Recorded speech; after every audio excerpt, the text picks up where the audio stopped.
Okay. Good evening, everyone. Welcome to the last of the series of our webinars before the national conferences. National conference starts, and this is on adjuncts of neuroendoscopy. And we have to moderate the session. We have two of our senior most neurosurgeons who are into endoscopy, Dr. Dev Pujari and Dr. Suresh Shankar from Mumbai, who will be moderating the today's session on these topics actually. And over to Dr. Dev Pujari and Dr. Suresh Shankar to please take on the proceedings, please. I think we are probably coming towards the end of our season 3 of webinars. Hopefully, in the next meeting, we will be all be there in Delhi, and following that, we'll probably have our regular exchanges of various forums. But this has been a good format where we get chances to meet, and I think it will not disappear altogether. It will probably remain maybe for more special occasions, if not on a regular basis. I do not know what Manas and Subodh have in their mind, but I think this is a format from time to time we can use to meet again, even if we meet physically. We have an interesting session today, which is going to concentrate upon, what more can be done. This is what we look at whenever a technology comes. And I am very glad to say that I think many of us, and especially the younger guys, are trying to find ways to overcome the obstacles. And during that, we are using certain equipments which or adjuncts, as the word has been used today, which have made it possible for us to surmount certain problems. And that is the focus of discussion today. I think I would request Dr. Sakhla, my co-moderator, to probably introduce the panel before we go to the first speaker.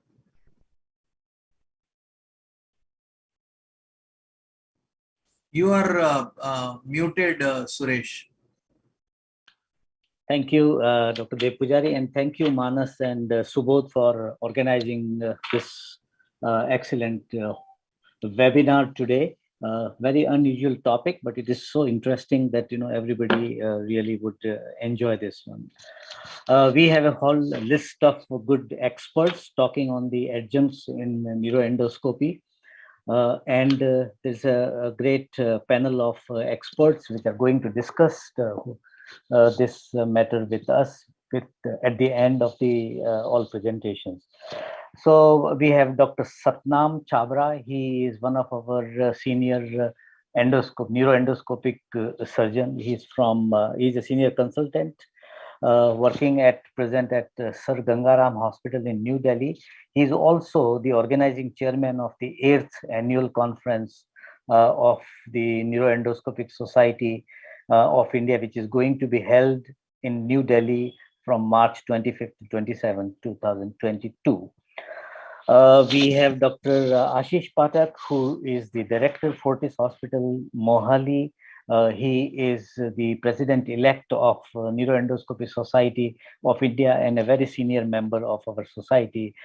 He is also a member of this panel. And then two other members, Dr. Y.R. Yadav, who is the director, Super Specialty Hospital and head of the department of neurosurgery at the Medical College, Jabalpur, MP, as well as Dr. Sumit Sinha, senior consultant neurosurgeon at the Paras Hospital, Gurgaon, are supposed to be with us, but they are held up in some emergency hospital duty, and they will try and join us as soon as possible. So with these panelists, may I just go ahead and invite the first speaker, Dr. Dev Pujari? So our first speaker is Dr. Manas Panigri. Everybody knows him well. He's head department of neurosurgery at KIMS Hospital in Hyderabad, and he is also the president of Neuroendoscopy Society of India. Dr. Manas Panigri, please share your screen with us and go ahead with your presentation. Dr. Manas, please.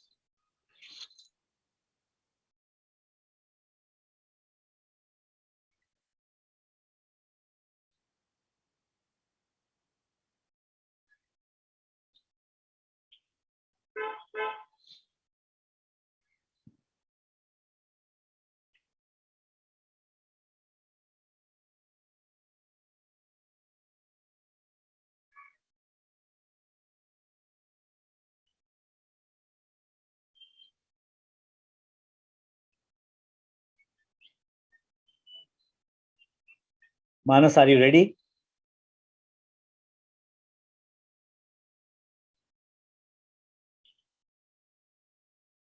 Dr. Manas, you are muted. Yeah. Okay. Now, can you hear me? Yeah, we can hear you. Yes. Thank you, Dr. Suresh and Dr. Dev Pujari for the introduction of the webinar. This is the last of the series of the second season of webinar, and I hope that next year we don't have seasons of webinar, but we have physical meetings.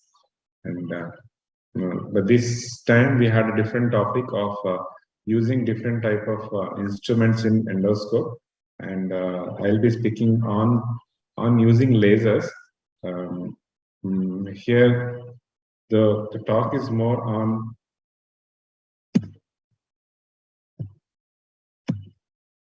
the first part is just showing an example, one or two examples of where laser is useful. But most of the talk is on what is laser and how to choose the right laser.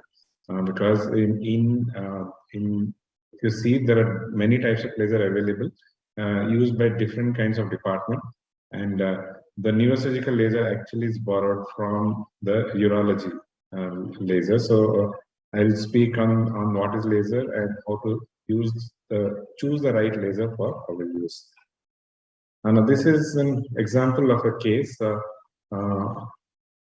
a suprasellar arachnoid cyst.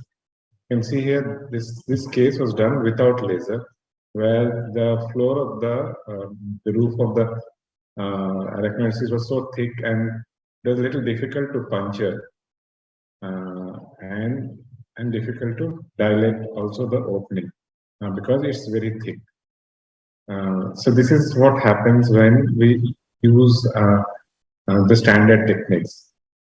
Now this is another case of a suprasellar arachnoid cyst, very thick membrane, and I know that it's a struggle for perforating this. And you can use a monopolar, bipolar, then Caesar, but one has to use multiple passes of instruments to make a perforation in this kind of thick walls. And then dilating also with the Fogarty is not easy. One has to use again scissors and coagulation, and takes longer time.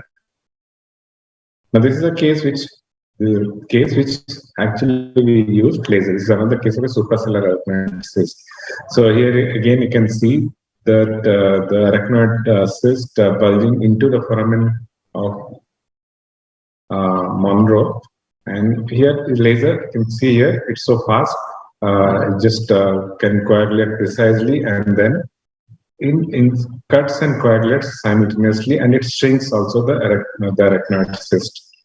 So it makes things faster, and many times after doing the cystoventriculostomy, when one goes to make this the cystocysternostomy, where also the arachnoid is thick, laser helps, because using when you use a bipolar, it becomes still opaque, still thicker, and then using scissors become blind. Whereas laser, one can do it in a precise way, and then use that to widen the opening. Now, the decision is when you use the laser, whether it will puncture the vessels in front of it.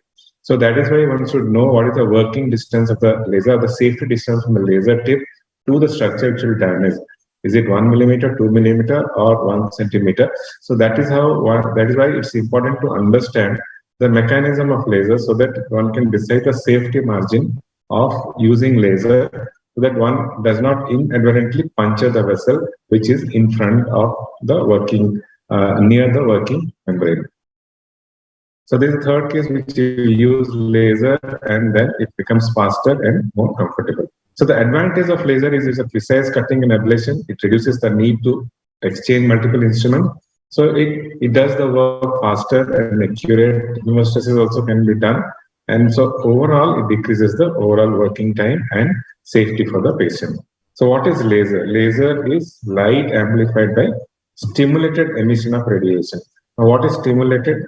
So it's a normal light, but what is stimulated emission? Normally in an atom, the light is emitted when the electron jumps from the higher to a lower orbit. So when you stimulate with another photon, and then the emitted light uh, is is called stimulated emission, where when the electron jumps to the lower orbit, you have a light emitted. So this is called stimulated. So in a laser, one gives a stimulation so that you get a higher light strength at the end. And it's collimated. A normal ordinary light is not collimated, whereas laser all are in the same direction, whereas in a light it is all in diffuse direction. So we do not get very bright illumination, whereas in a laser all are collimated. And their coherence. Coherence means in a normal ordinary light, the phase are all of them are not in phase. Whereas in laser light, all of them are in phase. That is why it delivers higher energy at the end wherever it falls. It's like using a lens. So a laser is monochromatic. All of them are in the same wavelength. They're coherent. They're in the same phase, and they're collimated, like they are in the same direction. That is why at the end of the light, it is concentrated and gives energy. So as I told, whatever we use is depends on energy, whether it's gamma rays or TV or FM radio. All of them or X-rays, all are a range of energy. So light also is energy. What we use, the wavelength of light, what we see, the visible wavelength, it is from 400 to 700 nanometer. And beyond that, below that, it's called ultraviolet light, and more than 700 nanometer is called infrared light.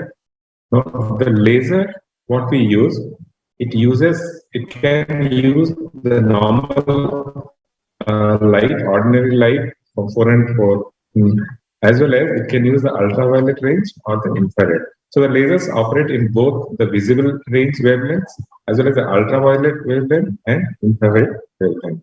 Now the different kinds of laser like YAG laser or carbon dioxide laser or ruby laser, argon laser, it has different wavelengths. So like carbon dioxide laser has a wavelength of 10,000, whereas ND-YAG has 1,000, and whereas when you use a thulium laser, it is 2 micron.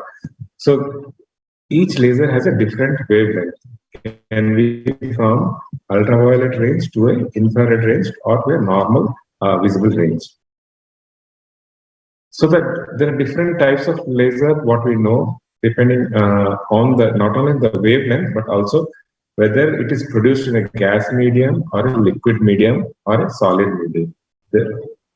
So in a typical, a laser, there is a power supply where it stimulates the lancing medium, which can be a gas, liquid, or solid, and whatever light comes out, it is collimated by a reflective mirror. So this is what you have different kind of laser, which can be a gas, solid, or liquid. Depending on that, these are all the lasers which are available in the market, like ruby, carbon dioxide, yttrium. You have semiconductor diodes, or holmium and thulium. Now, holmium and thulium are the commonest popular laser which is used in urology. Now, what we have started using, taken from the urological principles to neurosurgery to use this too, because they're delivered with a fiber. Unlike earlier, when you used to use a carbon dioxide or yttrium, they were not fiber based, so it was a little difficult to use. And the other thing what one has to look at using is the tissue penetration. If it penetrates more, then it can be more harmful. Whereas here you can see the thulium or the holmium laser has a penetration of 0.4 millimeter, 0.5 millimeter. So when one decides to use a laser, the penetration should be less, so the less damage. So which one to choose of all the available ones? It depends on the penetration. You can see here that the thulium laser, the holmium, they have penetration of 0.4, whereas carbon dioxide is 0.02. It's very less, so it takes very long time. That is why carbon dioxide, it came 20, 30 years ago. It went into disrepute because it was not, the penetration was less, it took very long time. Whereas ND-YAG laser, the penetration is very high, 10 millimeter. It can cause more damage. And so that is, again, That's what, though it came to market 20 years ago, again, it was not used very frequently. It's not only the penetration into the tissue, but also the working distance. The tip of the laser delivery device, the fiber optic cable, to the distance of the tissue. Now, if distance is too high, then it can be inadvertent damage to all the tissue surrounding. So then it's not a good laser. The distance, working distance will be less than 2 millimeter or 1 millimeter, so that one does not inadvertently damage any surrounding tissue while working in either endoscopically or doing an open surgery. So when the working distance is 2 millimeter, then the chances of damaging the surrounding tissue is very less. That is why whenever one selects a laser, the working distance should be very small. Now, what really matters, how does a laser decides the working distance and the penetration of the tissue? The working distance and penetration depends on the absorption of the target tissue of the light and the working media, like whether we are doing an endoscopic surgery like in water or doing an open surgery or a dry field, then the working media becomes air. So the working distance changes depending on whether you're working in air or water. In a thulium laser, the working distance in water is 2 millimeter, which is very safe. Whereas when somebody is working in air, the working distance becomes more, 2 or 3 centimeters. Then one has to be very careful. So so when one using a laser, one has to be very careful whether one is using water or air as a media. And the second is the tissue. The higher the tissue absorption, the better. Because if the tissue doesn't absorb, then the light can pass on to damage the structures beyond. So any laser which has a very high absorption of the tissue, it will cause less of penetration and less of damage to the normal surrounding structures. So for precise incision vaporization, one has to decide a laser wavelength which needs a stronger absorption in not only the tissue, which target tissue, but also absorption in the media, whether water or air. So when you do an endoscopic surgery with water, one has to choose something which has a very good water absorption so that the working distance can come down to 2 millimeters. If the water absorption is less, like if this YAG laser, KTP laser, then the working distance becomes high, which is probably not safe while doing surgery. So that is why thulium laser, which works at 2 micron wavelength, holmium laser is good for neurosurgery because both of them have a good absorption in water. Similarly, both of them at 2 micron have, like holmium and thulium, have a good, very high absorption of tissue. So that's why the penetration is minimum and the surrounding damage is less. So whenever one chooses a wavelength of a laser, it should have a high water absorption as well as a higher blood absorption or tissue absorption that causes less of damage. So in turn, when you have higher absorption into the tissue, then the surrounding structures do not get damaged. Only the tissue is damaged, so that it is safe. Like the tissues which are 1 millimeter beyond are safe. So that is how this goes over bipolar. When one uses a bipolar, then the thermal damage is more than 1 millimeter or 2 millimeters. So laser goes over bipolar in this if one understands the absorption power of the tissue. So because of this mechanism, laser has advantage in precise cutting and ablation over a monopolar or bipolar. And because it does both coagulation and cutting together, it reduces the need to exchange instrumentations. In turn, it achieves faster and accurate hemostasis and helps in decreasing the overall time of the surgery. In conclusion, thulium laser or holmium laser, both are good, but thulium is better because it is delivered with a fiber optic one. And it can be used in neurosurgery as I showed in the example. Thank you for your attention. Thank you, Manas, for this excellent talk on the laser in neuroendoscopy. Can you unshare your Yes. Thank you. So I think we move on to the next talk and have a detailed discussion in the end, Dr. Pujari. I think the topics are different. I mean, if everybody agrees, can we have discussion for a few minutes now? Okay, Manas, time-wise, we are all right. Yeah, if you have any questions, I can answer. Okay, fine. Let's have a quick discussion. Dr. Ashish, would you like to comment? I just was, we had the opportunity to have in the NDEAG laser 20 years back, actually. And as Manas rightly said, that was in PGI, we got it. It was a bit erratic because of the penetration of the heat and the absorption and things like that.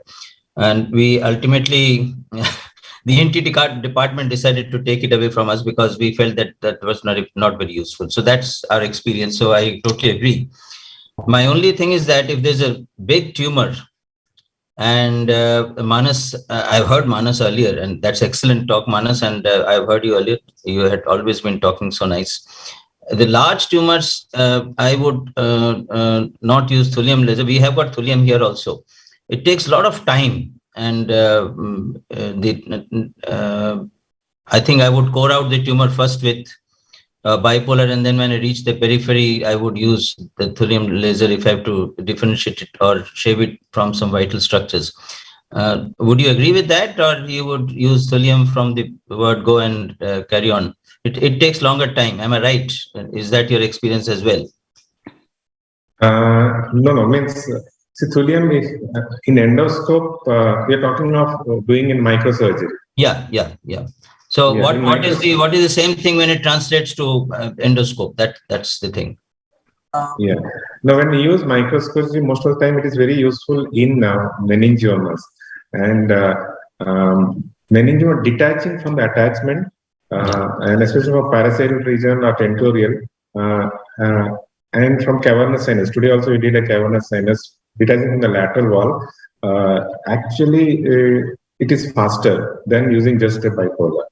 Because once you detach it, then the tumor is devascularized. So, and then and especially in spinal meningiomas also, because the size is very small. And in falcine meningioma, so we don't need to put a big bipolar inside. Like a small fiber falcine meningioma is very nice, and it's fast, and it has reduced the duration of surgery. Experience. No, what I'm talking about is the large volume of the tumors. I mean, you would just use it for your detachment from the main vascular supply and then go on with the conventional. I'm going to do an endoscopic use of thulium for a parenchymal excision using endoscope after 3 days. So I'm just trying to gain experience from you. Yeah, thulium means for microsurgery, usually used for detaching. Okay. It's only for decompression you use only when the QSAR doesn't work, and if the tumor is attached to a vessel, then dissecting or from the vessel also is easier with a laser than with the bipolar. With a limited experience, because the company stopped functioning after some time. What is the current backup? I mean, do you get good service first of all, Manas? Because thulium laser is having a difficult kind of with their service organization. In terms of technical use, what limited experience we have, about 30 cases.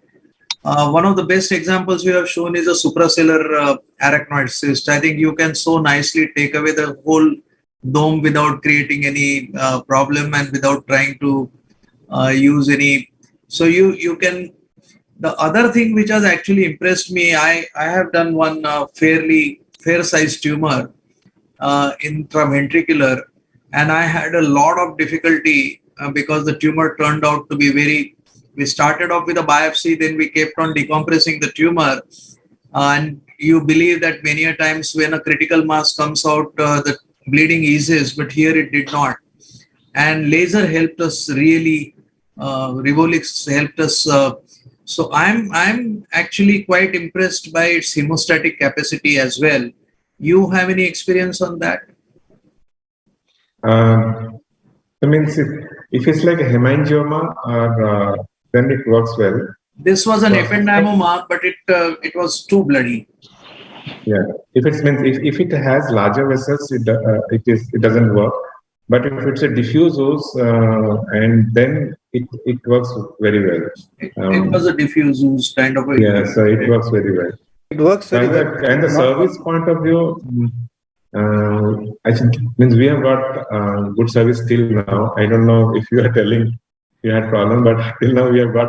Actually, today only means we got the new set of laser fibers. We had ordered 2 more because our old ones is over. On my private WhatsApp, you can send me the service organization. I'll send you the person name who gives the service there. Very good. Levlin, are you there?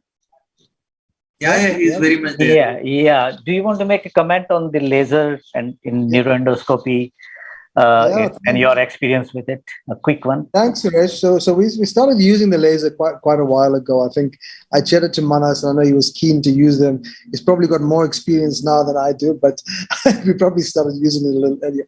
Look, I've always enjoyed it. I think that for all the indications that that Ashish and Chandrasekhar have mentioned, and Manas, I think microsurgically I've not used it as much. It's not been my sort of preferred or go-to.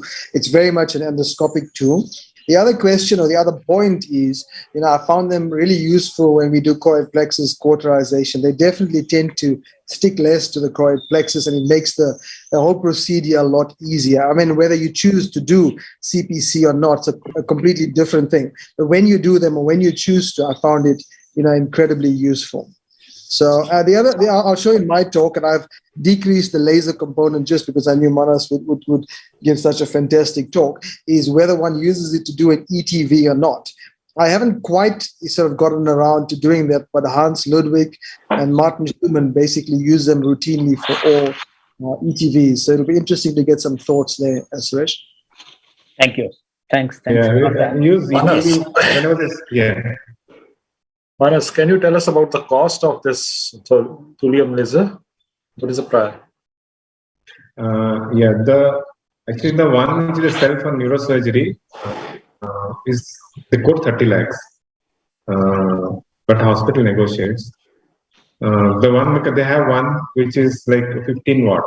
That is 30 lakhs, but the one which used for urology and then university together.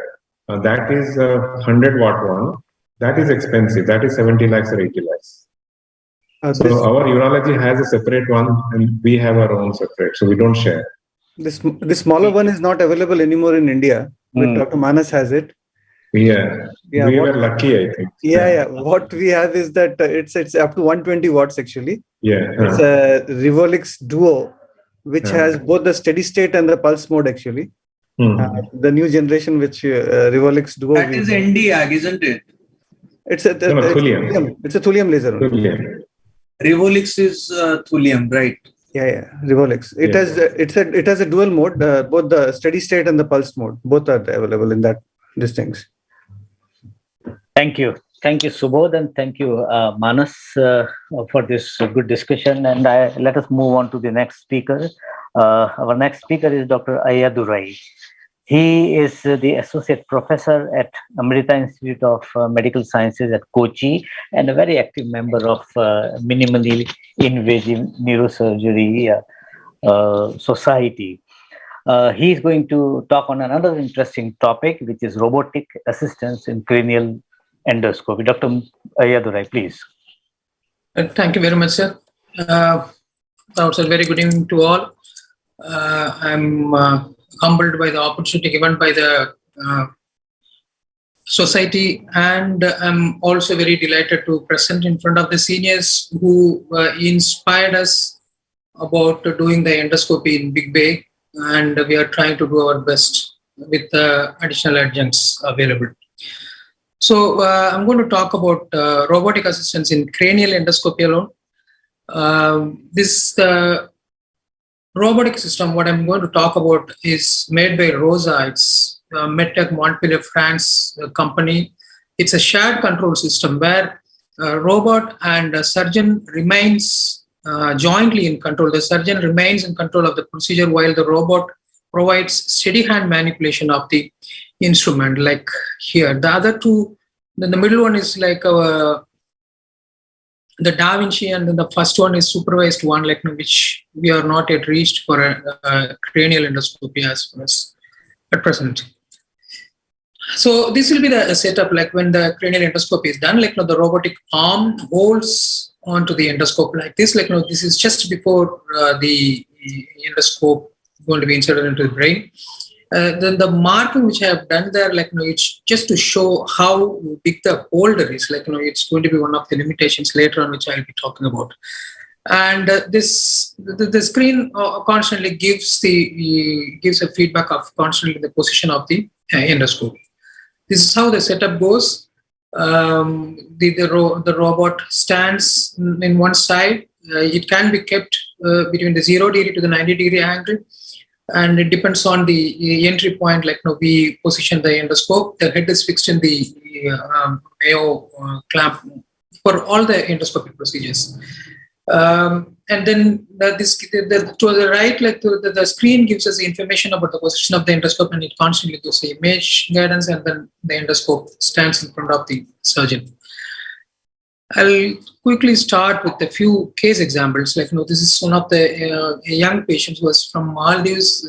He had undergone a patient there, failed. He was brought here in an environment state almost.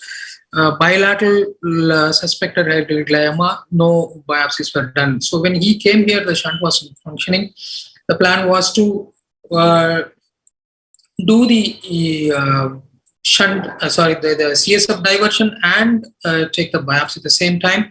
Just going through a video which shows us like now how it is done. Like now we are planning the trajectory on the robotic system. Until this position, like now it works on the stereotactic principles. Like it does not change over at all. Like when we drive the endoscope, the arm drives us to the planned trajectory, and then the endoscope is inserted in. So we have not reached the target point yet. Like the blue dot is the target point, like where we want to reach. The yellow is the position of the endoscope now. Like we have entered into the ventricle, and then we want to open, make sure that like this is the point like where we put the endoscope in.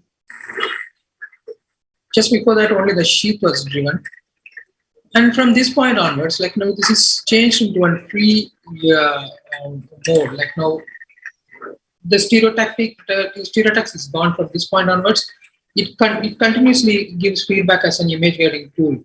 The endoscope itself works as an image guiding tool. So this is how like now we are into those changes are from the previous surgeries. We are able to see the position of the endoscope here, confirming that. Even otherwise, also normally this is just to show like now how this works out. Like routine endoscopy people who do it regularly will know this easily. And then like now we are looking at the third ventricular flow.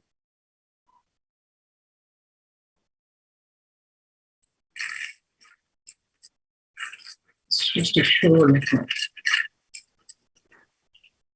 Yeah, so that's the position of the endoscope there. Like now we can see that like now it is looking at the endoscope.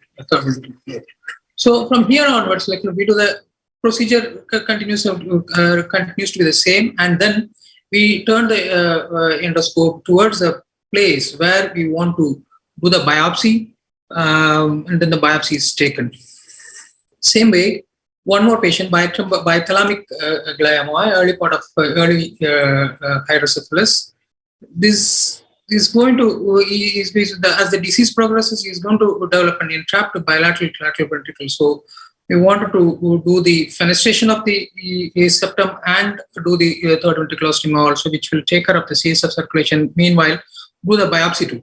So we wanted to take the biopsy from the left side, the right side thalamic lesion. So we decided to come from the left side, do the septostomy from the left side, and then come into the right lateral ventricle to do the biopsy from the right side of thalamic lesion. So this is how like it starts. Until here, this is with the standard endoscopic third ventriculostomy we have done. And coming back, now this is from the left side, and then like we turn towards the septum, like where the endoscope it indicates to us like in which direction we are going to go, and then which will be an ideal position for doing the septostomy to save a place. We do the septostomy here. Then after that, we enlarge the septostomy so that the endoscope can go through that. And we are gone through the septostomy to the opposite side ventricles. This is the endoscopic QSA, like which helps us in decompressing the tumor, and then meanwhile, like we get adequate amount of tumor for biopsying also.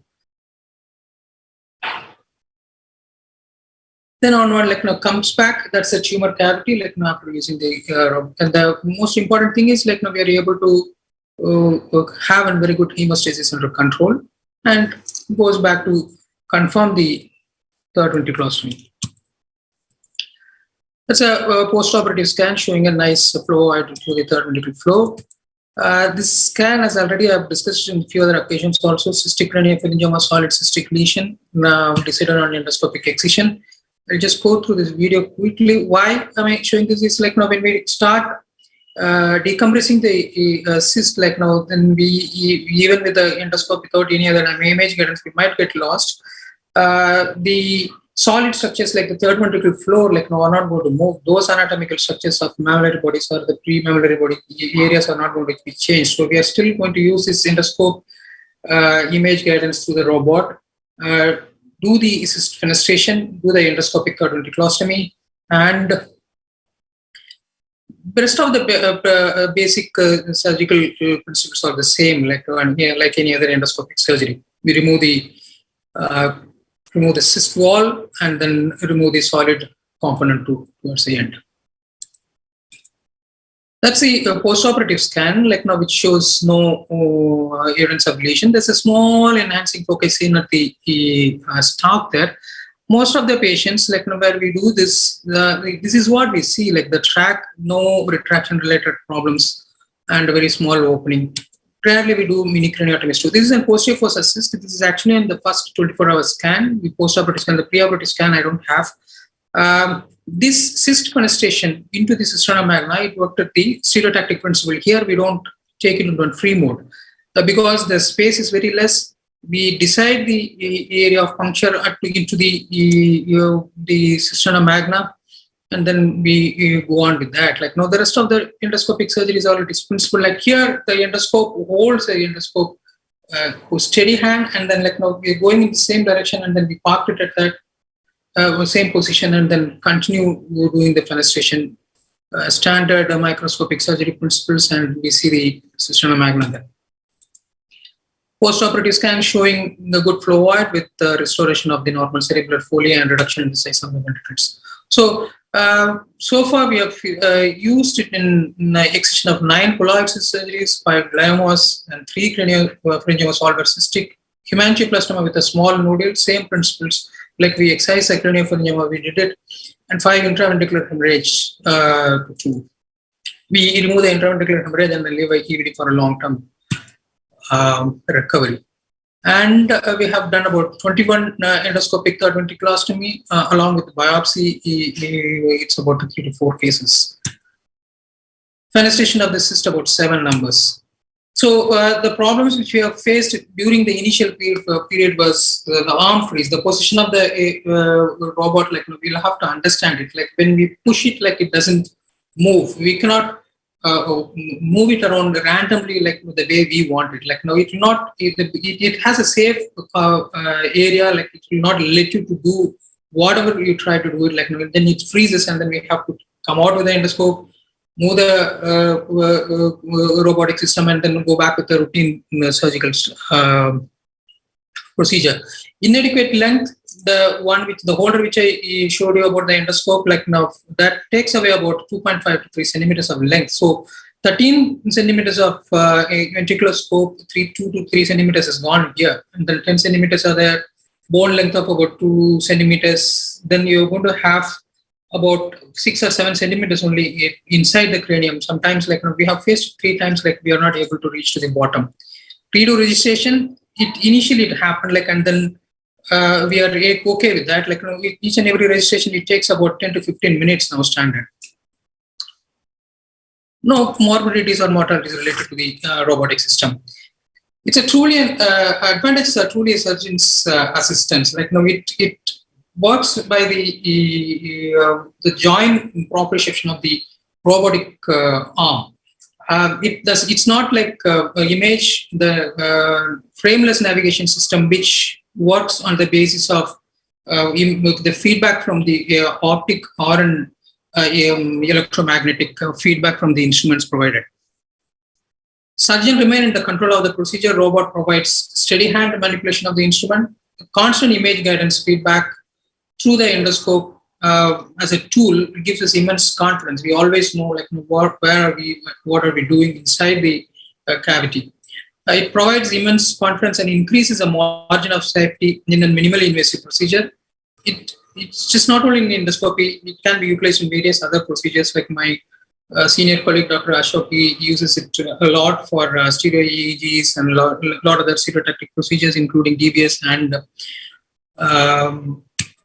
RF lesioning of the epileptic lesions. Limitations, adaptability, it takes time. We have to understand the robotic system. Initially, it is a little time consuming.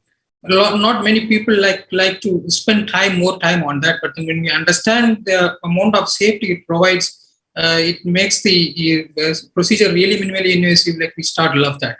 Time consumption, not alarmingly high though, but then each and every time, like the registration as such, like it takes 3 to 4 steps, and it's about 10 to 15 minutes even now, like when we start doing it. SOL is a big space occupying lesion, like you cannot move around. Once if it is there, it is going to be there. The head cannot be moved once it is fixed.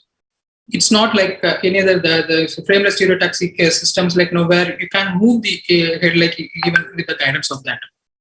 Availability, it's not widely available in India. I think we acquired it first, and then AIMS Delhi, and then I think AAG. I'm not sure Subodh sir has got it now.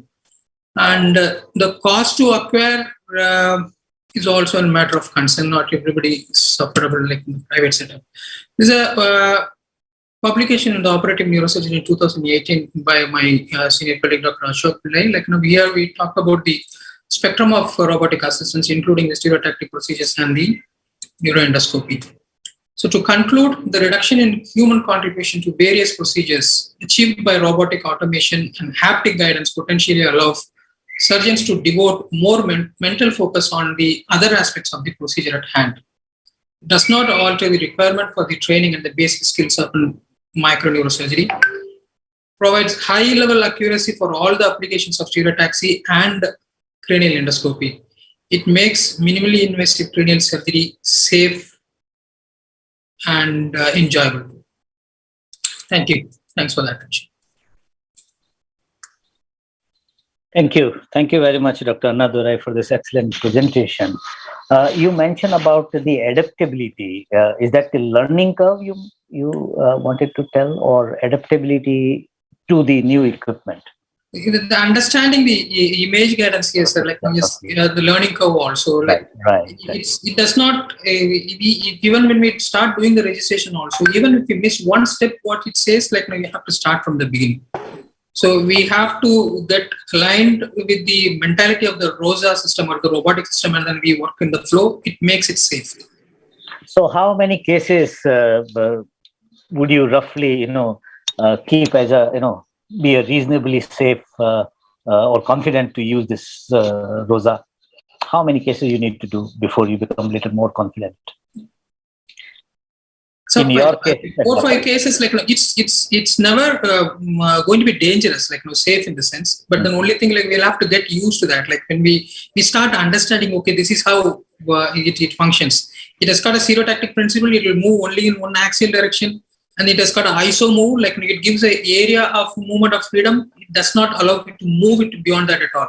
And then when we go with the free mode, then we have to be very careful. That time we have to understand that like it's going to be used only as an image guidance tool. By 4 or 5 cases, we should be able to get adapted. That's perfect. Thank you. Dr. Dev Pujari, any questions? Yeah.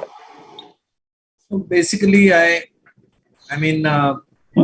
think you have described it quite nicely. I think now after doing so many cases, what do you think? I mean, you talked about biopsies, ETVs, apart from more complicated procedures.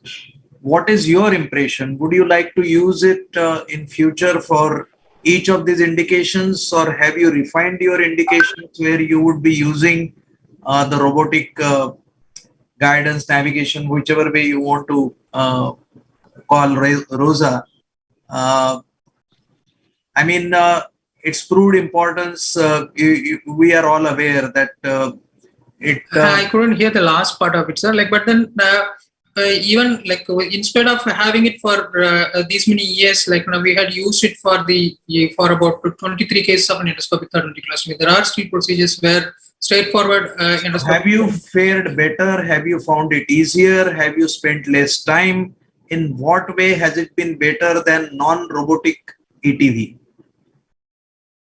Non-robotic ETV, definitely it is much faster compared to this. Like probably it takes about another 15 minutes of the timing which I told you, or maybe like even to.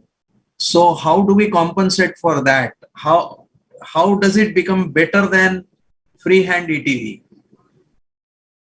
The image guidance, like when we have image guidance as a tool, like it increases the safety, and then like when we want to be sure that not a grossly dilated ventricles, like when we have a moderately dilated ventricles, like the case examples which I had shown, when you know that like the ventricle pass could be a problematic, sure the first procedure we want to do the procedure easily. Without any hassles, I would still prefer to go with the ROSAs. Straightforward case, maybe I may not. The one another advantage. Ashish. Is there any situation where you had to convert to the conventional procedures? The cases which I told, sir, like 3 plus 3-4 occasions, like where the arm freezes, like in the initial period. So those are the times. So it freezes in place. So we can still take the endoscope out, move the ROSA out, and then like we can go back in the traditional methods. Like it does not cause any harm. That's why it freezes. And when you decompress, the CSF comes out. Is some change in the anatomy of some sort of degree? How does it compensate? How does the robot compensate for that? When the solid structures are really, that's right, sir. So here this acts as constantly giving us a feedback of the direction, and the endoscope itself acts as an endoscopic tool. Sorry, the image guidance tool. So if the small shifts are there, like when we keep moving towards the lesion, like we know that like we are coming towards it. By that, it reduces the margin of error, and I believe the solid systems like the thalami or the third ventricle, it's not going to change much. Now you wanted to ask something? Yeah, I have 2 questions. One, have you tried it in skull-based surgery, endoscopic endonasal surgery also, or not? Yes, sir. I have done, like I have experience of about 50 cases, sir. Like now, I have used it in 2017 skull-based conference I presented. It acts as a glorified navigating tool, and other than that, like now initially because we were using it, like we would try to utilize it as an endoscope holder, like it acts as a glorified endoscopic holder, and there too the endoscopic sheath acts as a navigation tool. It doesn't make any difference. Ultimately, a person who's standing actively taking the endoscope in and out, like that's much better than this. Like it still remains static, though you have the controller in the foot, and then like you can move every time. Like you have to come out and then use your hand to change its position. So I'm not a very big favorite of using it in the endoscopic procedures. Sorry, I've never seen it, never used it. How do you control it? It's a foot control or hand control? How do you move it? It's a foot control. So like now you have a foot switch there. Like now only when you step on that, like it moves. The moment you take it up, it stops. So then you have forward, backward, left, right movement, that kind of thing there. It's an arm. It moves in whatever the degrees you have defined. So it can can rotate it all 360 degrees. So in your foot control, you have all kind of movement, forward, backward. No, sir. Like it's an arm control. The foot releases the lock, and then like only your hand. Okay, so you use your hand. Okay. Yes. Okay. Manas, you want to say something? You have the experience. In one of the slides, you stressed on no additional cost. Yes, sir. Is there any reason behind that? In like other robotic systems, like now even the Da Vinci systems, like now which are used in urogynecological procedures, like now the consumables are very high. Here, the consumable which we are going to use is the sterile covers which we use, and probably the casting in our place, we have kept it in such a way that like probably it's about 10 to 15% more than the routine navigation system. That's it. For example, endoscopic third ventriculostomy at our place, it cost about $25,000 for the procedure alone, and it will cost $35,000 with the robotic system. Additionally, $10,000.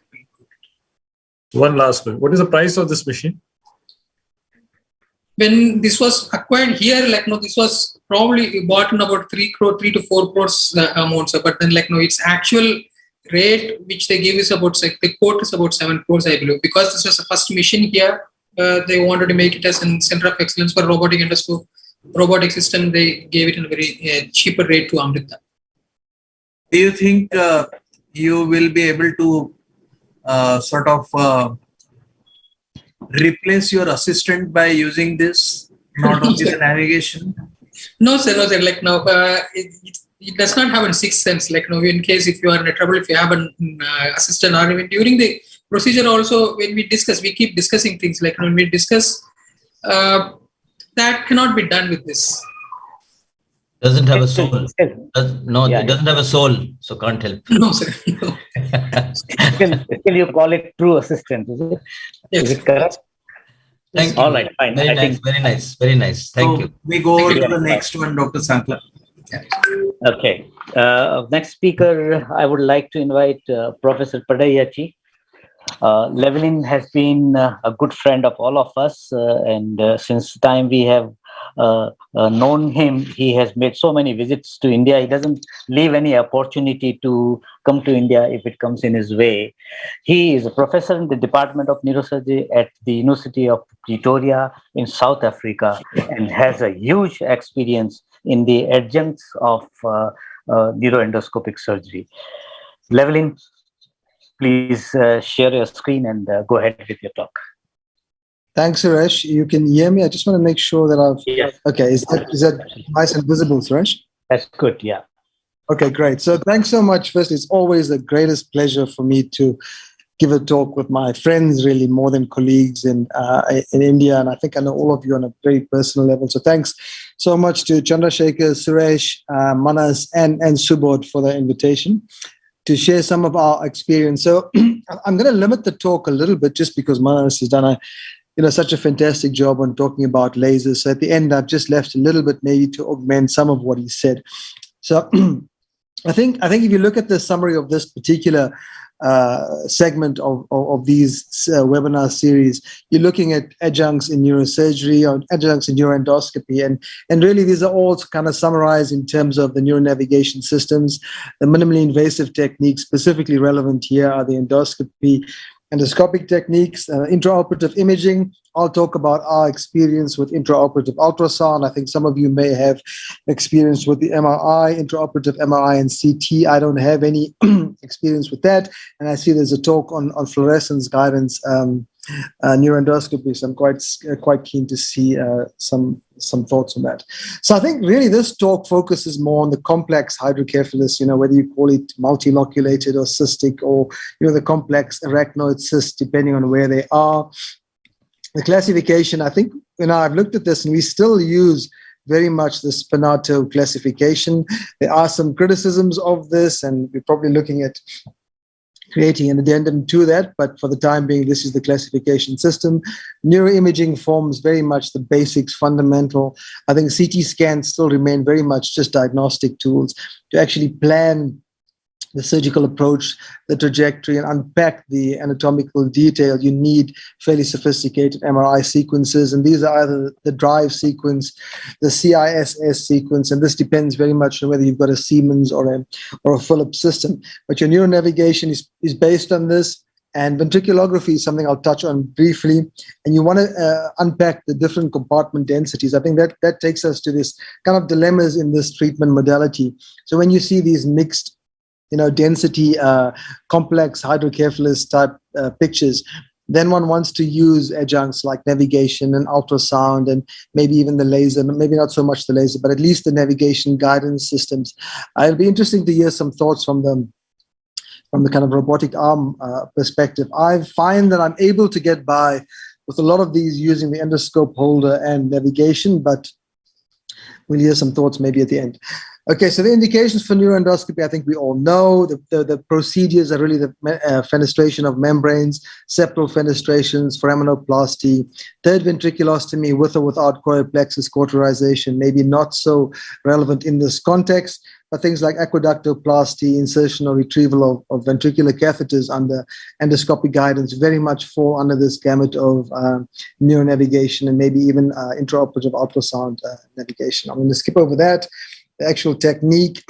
Septostomy is something we've probably used this technique a little less for, but like I said, for placement and retrieval of ventricular catheters, it's really useful, especially where the ventricles are small, but we know that these patients have raised intracranial pressure, like in these subsection of slit ventricle syndrome. So my approach with these is I use neuronavigation for all these cases, the complex cases, and that's really just to plan the entry point and maybe one or two of the initial target points. I think uniformly we would agree that as soon as you fenestrate one, definitely once you've done the second one, the entire sort of brain and CSF shift makes your initial neuronavigation planning completely redundant. And in this context, I've adapted the use of intraoperative ultrasound, not just to identify the scope relative to the remaining locules, but we've also used the Doppler, like I'll show, to identify vessels or preempt vessels in the septal wall, but then probably more importantly, to confirm fenestration or adequate fenestration intraoperatively. Outside of this, the only other way to do this is to do an contrasted MRI ventriculography or CT ventriculography, and you can really only do that after this has been done. So navigation, I'm probably the only person who flips these two around, but the real-time intraoperative imaging is based entirely on kind of intraoperative ultrasound and maybe neuronavigation combined with intraoperative MRI. There are some papers which I'll touch on in a bit now which have been published on this, but generally they become less and less as one realizes that the infrastructure for intraoperative MRI probably doesn't justify the cost input. And then your basic neuronavigation, the stereotactic guidance, whether you use the electromagnetic or whether you use the technique combined with intraoperative MRI. The image guidance advantages, I think we all know. I'm just putting them here for completeness. You get to plan your entry and trajectory points preoperatively. You get to select different trajectories, which is always useful for these complex type of hydrocephalus. You get to track the endoscope really under sort of kind of a pseudo live tracking system. And because of the loss of classic landmarks and ventricular distortion, these image guidance techniques are incredibly important. And like I pointed out earlier, placement of catheters into small ventricular spaces are incredibly important. The disadvantages are, again, they relate specifically to some of the advantages in that you rely entirely on preoperatively acquired images, and they're very susceptible to brain and specifically CSF shift. And seeing as most of these are intercompartmental CSF locules, they're very sensitive to change.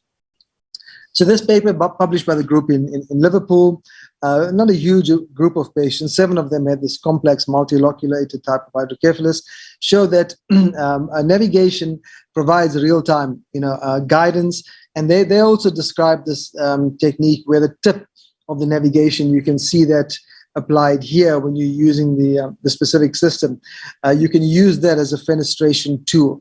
Now, depending on the type of endoscope that you use, the tip doesn't always make it all the way out the other side, and it'll be interesting to see, what systems a lot of you use. But anyway, in this paper, it was found to be a useful fenestration tool, and they found these CSF volume shifts not to be a problem, interestingly. The group in Berlin published a similar study, similar numbers.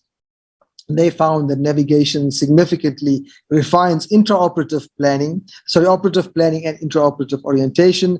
They found that despite the use of navigation, multiple procedures were usually necessary. And they also sort of quoted quite a high complication rate that wasn't specifically related to the navigation, but is a notable finding.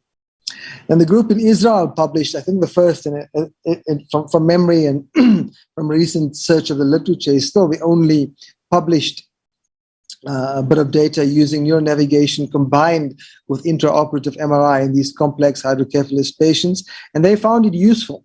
They found that it documents brain CSF shift, and they suggested combination of these two modalities provides, visually controlled real-time navigation.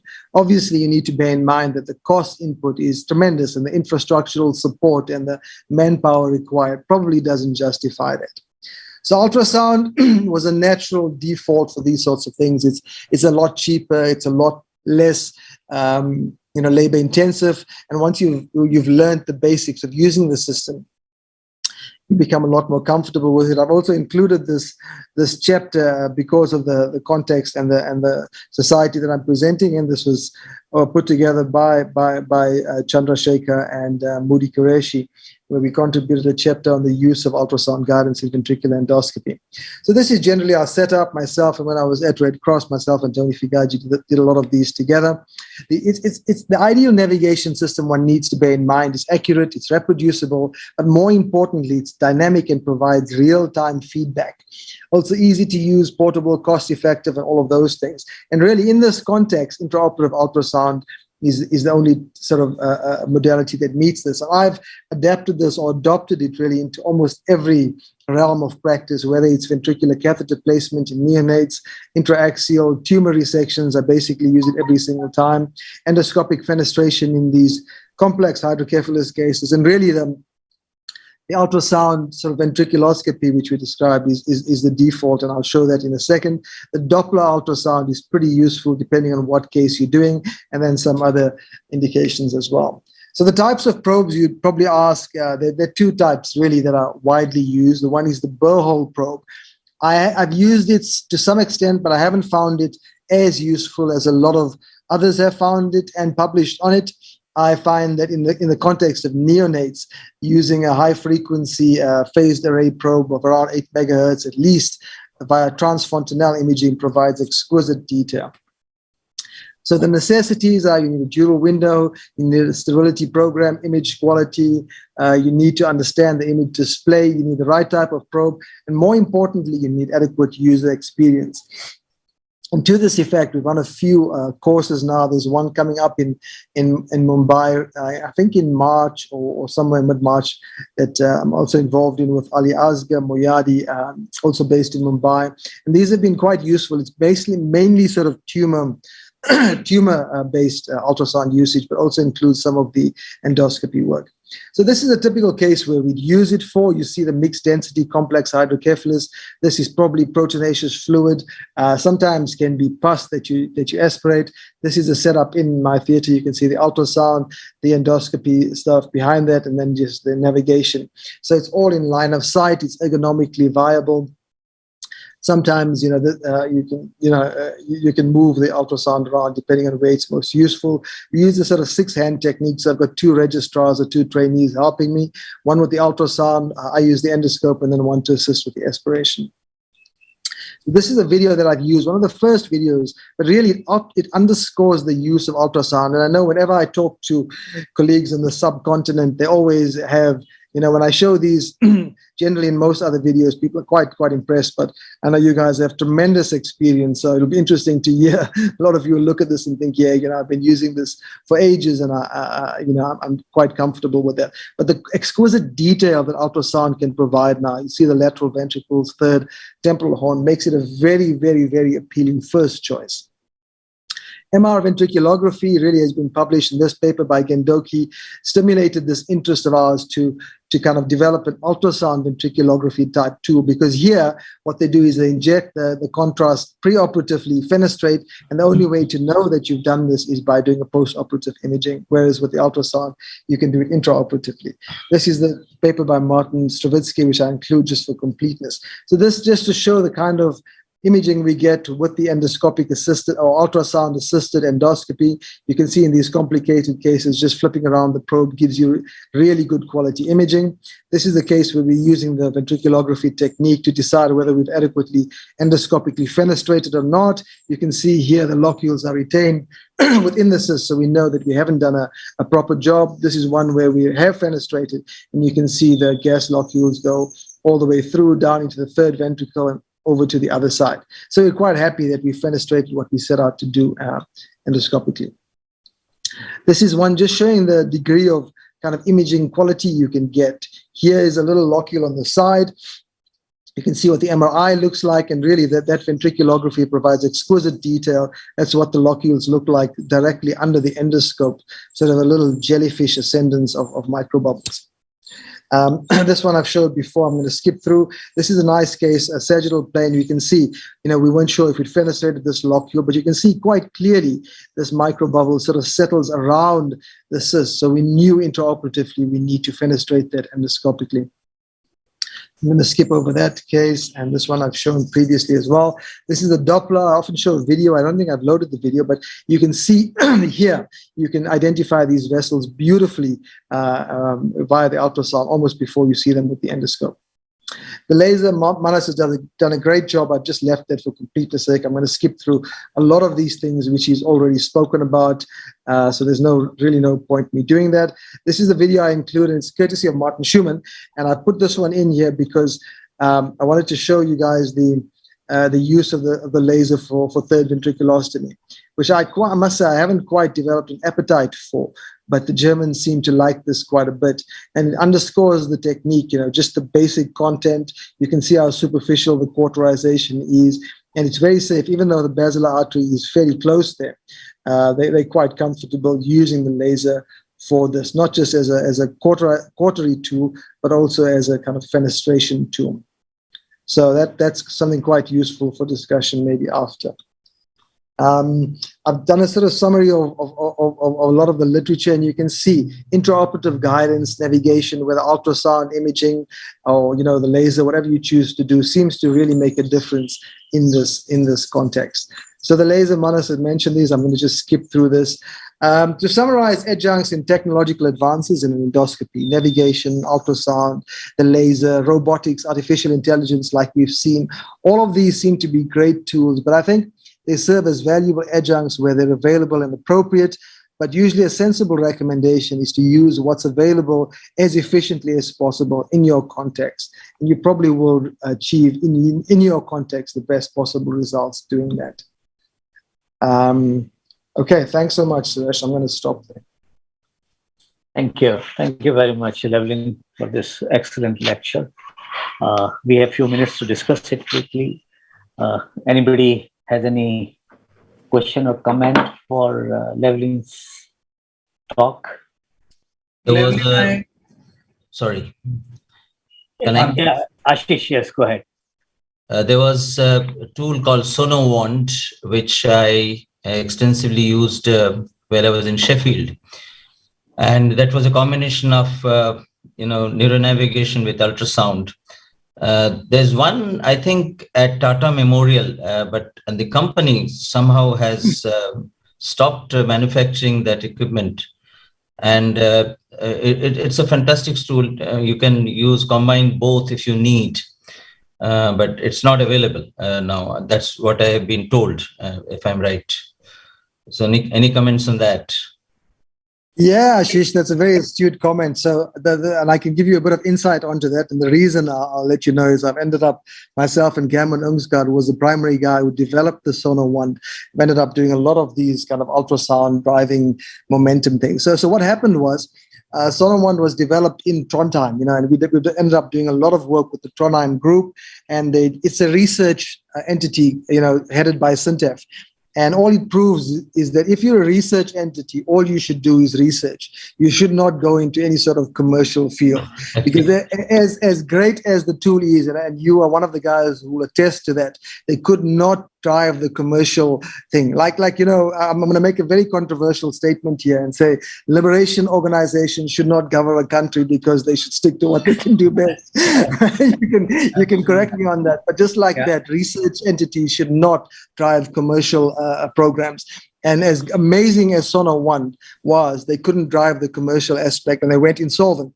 So now Brain Lab have tried to integrate that, and they've taken it on in some way with BK Medical, but I don't think it's been as successful as Sono One was. I mean, Sono One was fantastic, really fantastic. Levlin, my question is very, very basic. As long as the fontanelle is wide open, and as happens in most of the hydrocephalic babies, it's wonderful. But what do you do when, do you have any way, or have you ever used it in a patient whose sutures are fused and you have tried to do it through either a craniotomy defect or a burr hole, and have you had any success with that? Yeah, thanks, Chandrasekhar. So there are a few people who say that the Germans seem to have this high frequency tool that you can do transtemporally, and they show reasonable pictures. I don't. I find that it works best where the fontanelle is open, and I stick to using them. As I understand it now, they've advanced, the quality of probes, and there's a guy in Italy who's now got this cranioplasty tool that apparently allows you to use ultrasound. I don't have any experience with that, but I understand there are people, who are driving that quite hard. Levlin, just one question. Ashish, just one question. Levlin, how confident you are when you are doing the fenestrations of intracranial arachnoid cysts, whether they are communicating, or you have made sufficient communication between, or fenestration between the two cavities? How reliable is this tool in your experience? Suresh, to answer that question, I would say I have now, and this is after lots of being wrong. Let me be very clear on that. Been wrong lots of times.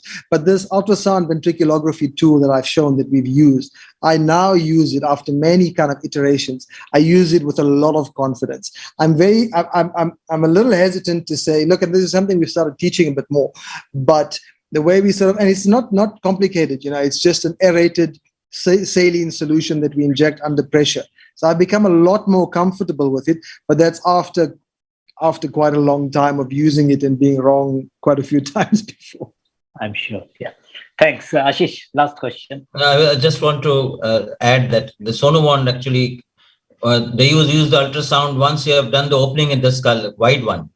And then whatever shift and everything happens using the neuronavigation in the first instance, then they'll use the ultrasound and they integrate the ultrasound image to the machine, and then use it. So you need a bigger opening. Just a burr hole seems a bit tricky. So I agree with that. I think Manas had raised his hand. So Manas, last comment from you before we go to the next talk. I know, means how long one has to train, because ultrasound is something dependent on the operator. The interpretation of the images. So, what kind of training on interpreting the ultrasound images is required, and how long it takes, the learning curve for interpretation?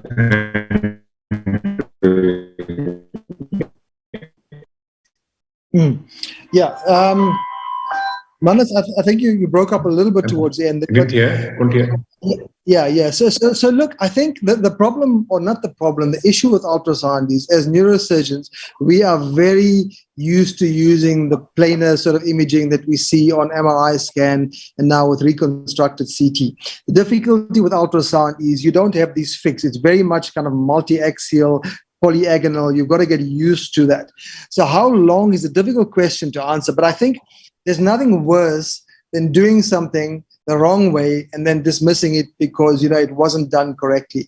So the ultrasound courses, fortunately, there are more and more. I've become aware of them now being run, where people realize once you get around the initial learning curve is steep, but once you pass that, I think it's very intuitive. I really don't think it demands much in the way of expertise.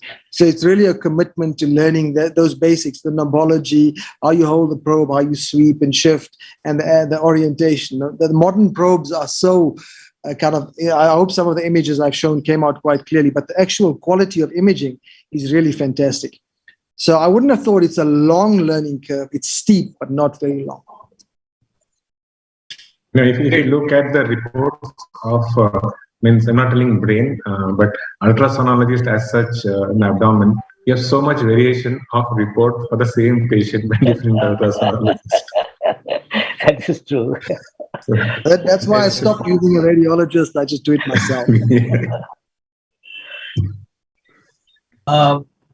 I think with that, we move on to the next one. Has Rohidas joined us? Dr. Rohidas has not joined. He has sent his recording. Do you want to play it now or at the end? Please go ahead then, unless you want to leave it for another day because we are running late. I leave it to the moderators to decide. I think leave it for another day then, because we are really out of time in that sense. Or in the end, if there is some time left. Very unlikely. Let him be present, and then I'm sure that is a talk worth having again. So we can probably have it again. Absolutely. So who would like to go next? Dr. Subodh Raju, probably, who is now the director of the AIG Hospital Neurosurgery, right? No.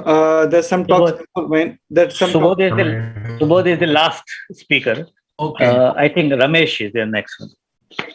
So Ramesh, who's now in Vijayawada and innovative neurosurgeon and quite a few years of neuroendoscopy behind him, is going to talk to us about fluorescence in endoscopy. Thank you, sir.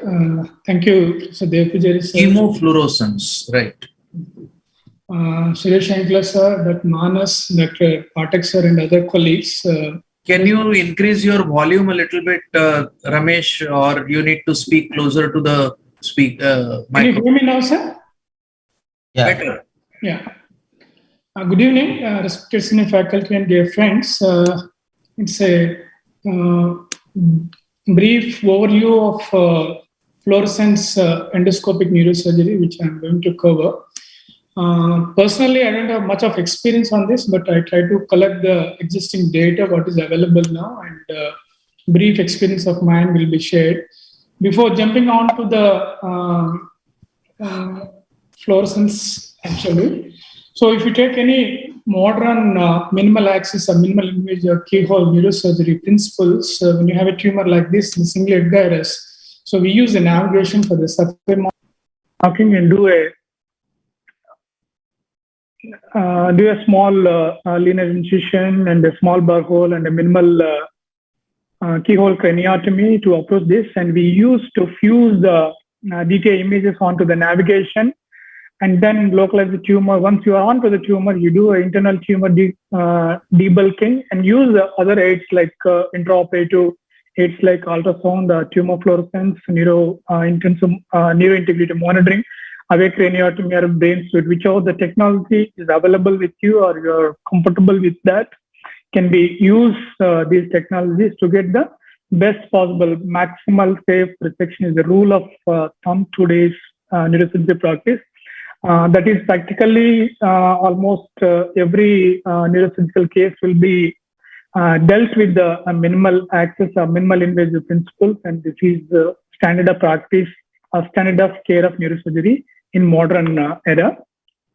So coming to the fluorescence, the principles is like whenever a light penetrates through the fluorophores, which are injected into the body, or a natural fluorescence way, which works like whenever the light falls on an electron, it elevates to the next level, just like the laser principles where Dr. Manath spoke. When it comes back to the normal level, it releases some kind of energy that will be in terms of heat or photo emission in terms of light actually. So this light can be picked up through the observer piece or another filter.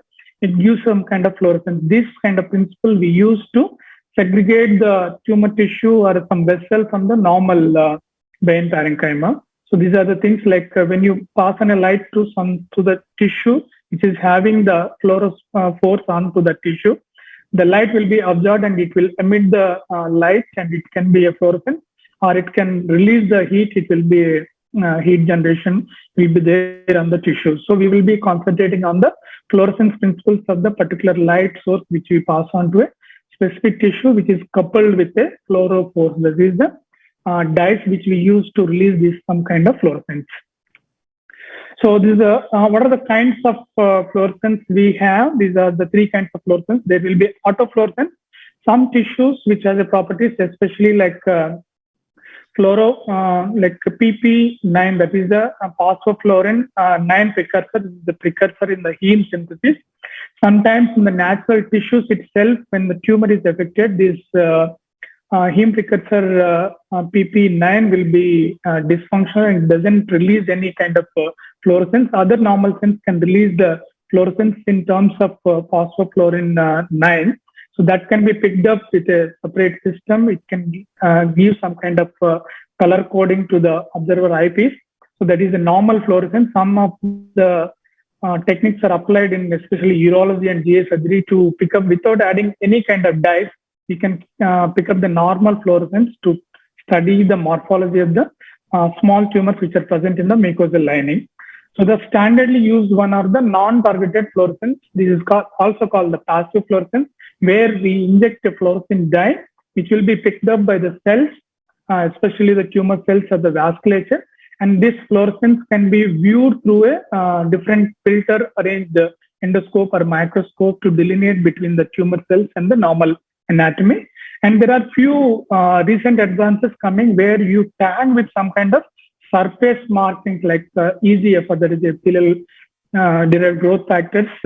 They can be used to tag these kind of normal surface markers, and that can release a fluorescence which are used in mainly the pathological specimen studies and all those things.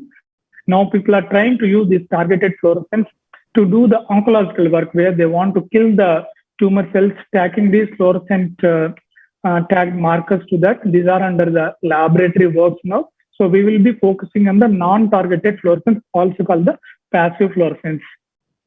So the FDA approved reagents are called the fluorophores. These are the three reagents, that is the fluorescein 5-ALA, that is aminolinoleic acid, or indocyanine green. These are the three agents which are FDA approved. And these are the times when the FDA was approved. And the fluorescein is usually the extracellular accumulation wherever there is a breach in the blood-brain barrier. The fluorescein will be excited at the 460 to 500 nanometers. The emission of light or a fluorescent light will be emitted at the 540 to 600 nanometers light. It will be given intravenous. 2 to 20 milligram per kg is the dose which is given. The time prior to visualization, at least, because you need to give 2 to 4 hours before the actual usage of the endoscope or microscope. It usually corresponds to the time of induction or just before the induction. You can inject the fluorescent dye, and it will stay in the body tissues almost 2 to 4 hours. So the 5-ALA is the only oral fluorescent agent which is available. It is the precursor of PP9, that is the phosphofluorine 9. It is a precursor of heme synthesis. So it will be taken up by the heme mechanism. So the light excitation at 420 nanometers, and the emission of the light, fluorescent light, will be at 630 nanometers. These are the wavelengths which are required to pass some light and the filters to visualize the fluorescent light emitting from the tissues. So this is a oral applied agent. 20 milligram per kg body weight is a dose of this fluorescent. It is available as a powder. You give almost 2 to 8 hours before the surgery, usually 4 hours because as it is given orally, you need to give 4 hours before the GA. And it stays for a longer time in the body so that you can use it for a longer hours of the surgery, especially the tumors. So ICG, it is commonly used to evaluate the blood vessels initially. Nowadays, they are also be using for other neuro-oncological procedures. It is excitation wavelength will be around 805 nanometers. The emission of the light is at 835 nanometers. It is given IV, 0.2 to 5 milligram per kg body weight. It is just before the planned application of the ICG fluorescence. You need to give around 20 to 30 minutes before the planned procedure. So it stays for several minutes. So you need to give a repeated doses if you are planning for a lengthy procedure. So other agents which are called targeted fluorescence, they are mainly the surface markers or surface and receptors are there. So we tag with these receptors with multiple fluorescent agents, and these fluorescent can be dyed with the help of a particular filters which is applied to the endoscope or microscope. So these are under the evaluation. It is not FDA approved for the neurosurgical use. So the fluorescent guide neurosurgery, basically these fluorescent guide surgery relies on the accumulation of administered fluorescent dye and visualization of fluorescence which emits from the tissues, which will be visualized with the help of a microscope or endoscope. And most of these are available to be visualized through the endoscope. The 3 agents which already mentioned, like fluorescein, 5-ALA, and ICG are FDA approved agents to be used in the neurosurgical practice. So the main goal or use of these is to have a maximal safe resection where you can delineate the tumor tissue from the normal brain tissue. When we apply these agents, so with the help of the light and the filters separately available for individual agent, we can delineate between the normal tissue to abnormal tissue so that we can precisely reduce the maximal safe tumor resection. So the neuroendoscopes which are available, mostly the market available neuroendoscopes are only from the Karlsruhe system for the neuroendoscopy purpose. Other departments, they use other companies, but the neurosurgery, it is only the Karlsruhe systems are available. One of the basic prototype which was available for the fluorescent, initially it was introduced for the evaluation of CSF rhinorrhea studies, basically the nasal skull-based CSF rhinorrhea repair procedure. This blue light filter and a snap-on filter to check for the yellow light filter was used to study these one. So subsequently, people started using the same combinations to do the tumor decompression also for the fluorescent. And for the ICG and 5-ALA, there are different scopes are available, different light sources are available with an integrated filter. And sometimes you can use the different cameras. The prototype camera now available is the Rubina is the latest advanced camera which have the capacity to see the white light as well as the fluorescent light, which can be controlled with the help of a foot pedal where you can interchange the light sources and the filters as well. Or else you can use the snap-on filters for the camera and use the standard available routine scopes which are available for especially the ICG. You need to have a separate cameras which are inbuilt fluorescent filters are available. So I'm not exactly sure what are available in the Indian market for these endoscopes, but these are the company side which is showing availability of the integrated scopes as well as the cameras, or you can use the snap-on filters applied to the standard camera which you are using routinely, and the scopes can be interchanged with the normal to the fluorescent scopes. So these are the catalog for the different snap-on filters which can be fit into the camera to use the standard available endoscopes to have the same benefit of using the fluorescent endoscope system. So this is a combination of light source, cameras, and the filters which are available from the company side. So the common ones we use ICG, fluorescent, or ALA which are available, and these are the light source and the cameras which companies marketing for these things. So what are the clinical applications of these? Fluorescent, it was initially used for the most of the ophthalmological evaluation, and subsequently it was absorbed into the neurosurgical practice from the 1948 onwards. the sensitivity and the specificity of the fluorescein, where there is a blood-brain barrier breach, is almost 80 to 90%, which can effectively use to do the tumor decompression also. Some areas such as the dura mater, periventricular areas, the choroidal plexus, they don't have a blood-brain barrier, so the fluorescein can be intensely visualized in these areas, which you can't confuse with the tumor, which are visualized with the fluorescent, and the normal areas which are usually illuminated with the fluorescence. So the fluorescent, as I said, like we give at the time of induction and by the time you reach to the tumor, it will be 1 to 2 hours, where the normal concentration vessel will be washed out, and the tumor areas, the dye can be accumulated in the tumor, so that it will be able to differentiate between the tumor to the normal brain. So that will enhances your tumor decompression. So the ICG is used in the neuroendoscopy. Initially, it was, as I said, like it is the vascular evaluation mainly for the clipping and the post-clipping. And recently, it is extended into the endonasal endoscopic procedures. The standard procedures, it will delineate the pituitary tumor from the normal tumor. So pituitary gland will be clearly seen till the end of the surgery. You can able to maintain the pituitary gland without damaging that. In extended procedures, it will help in planning the plaques, and it will be help in dissecting the carotids at the extended endonasal procedure. So it has a tissue penetration of almost 2 to 5 millimeters, so that even before you drill the complete bone, you'll be able to see the outline of the carotid when you're using for the extended endonasal approaches. Intraventricular surgery, it will be used to identify the basilar artery and its perforation. You can plan a safe area to do the penetration. And the vascular surgery is mainly for the aneurysmal clipping, and some cases where they are used for the AV malformation resection, also using the ICG fluorescence microscope as well as the endoscope.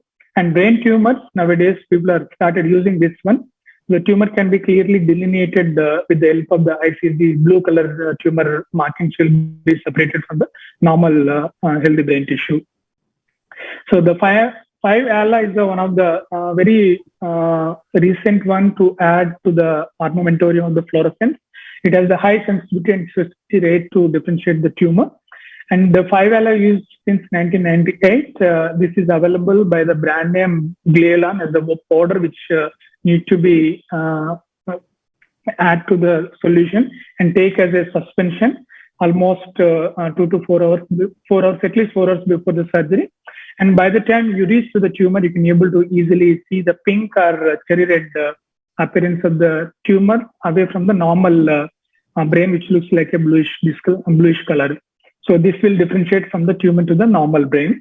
So one word about this, it will be better appreciated with the endoscope than the microscope, because as you can reach to the very near to the tumor tissue, and where you have a high fluorescent tumor index concentration of the dye will be there.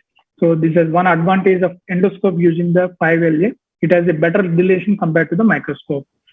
So I have a very limited experience of using the fluorescent with the same filter in the light source 2 years back when I was working in my previous center. So initially we were using it for the CSF studies, but once we got the navigation, we stopped using the transnasal CSF aneurysm repair under fluorescent, but subsequently we started adopting the same system to do the tumor decompression. You can see at the end of completion of the tumor under the microscopic or endoscopic view, when we apply the fluorescent filters, you can see still some amount of the tumor fluorescence can be seen on the background of the normal tissue. So this is the post-op scan showing the near complete excision of the tumor. This is another grade 3 glioma. You can see the fluorescent seen after the initial decompression with the microscope. Under the help of endoscope, you can remove the small border of the tumor capsule from the normal illuminating background of the normal brain, with the tumor cells on the carpeting the borders or the capsule of the tumor, and this is a post-op scan showing the complete tumor removal. So in nutshell, even though the ICG and 5-ALA are available, they are a bit expensive. One of the most economical will be the fluorescent filter and the fluorescent light source. If you search on the PubMed, you can have a good number of series that are present in the literature. And one among them, they have a different series. Even in the last 2-3 years, there are case reports in the small case series were present using the fluorescent for the tumor removal. The same filter and the light source are used, and you can easily decompress the tumor, and it has a sensitivity and specificity of nearly 80 to 90% of the tumor, and the normal tissue differentiation in the tumor excision can be achieved with the help of the fluorescent also. And as I said, like the goal of these agents used to have a maximal safe tumor resection, and the fluorescent is mainly used in the high-grade malignant brain tumor, that is GBM or the high-grade tumors, because the fluorescent imaging is almost mimic the contrast enhanced image of the MRI, T1 image MRI. So wherever there is a bright contrast enhanced, this tumor illumination can also be corresponds to the brightness of the MRI contrast. So that's how you can able to use wherever there is a high concentration of the contrast enhancement, and there the fluorescent can be used as a fluorescent imaging technology to differentiate between the normal to the tumor tissue.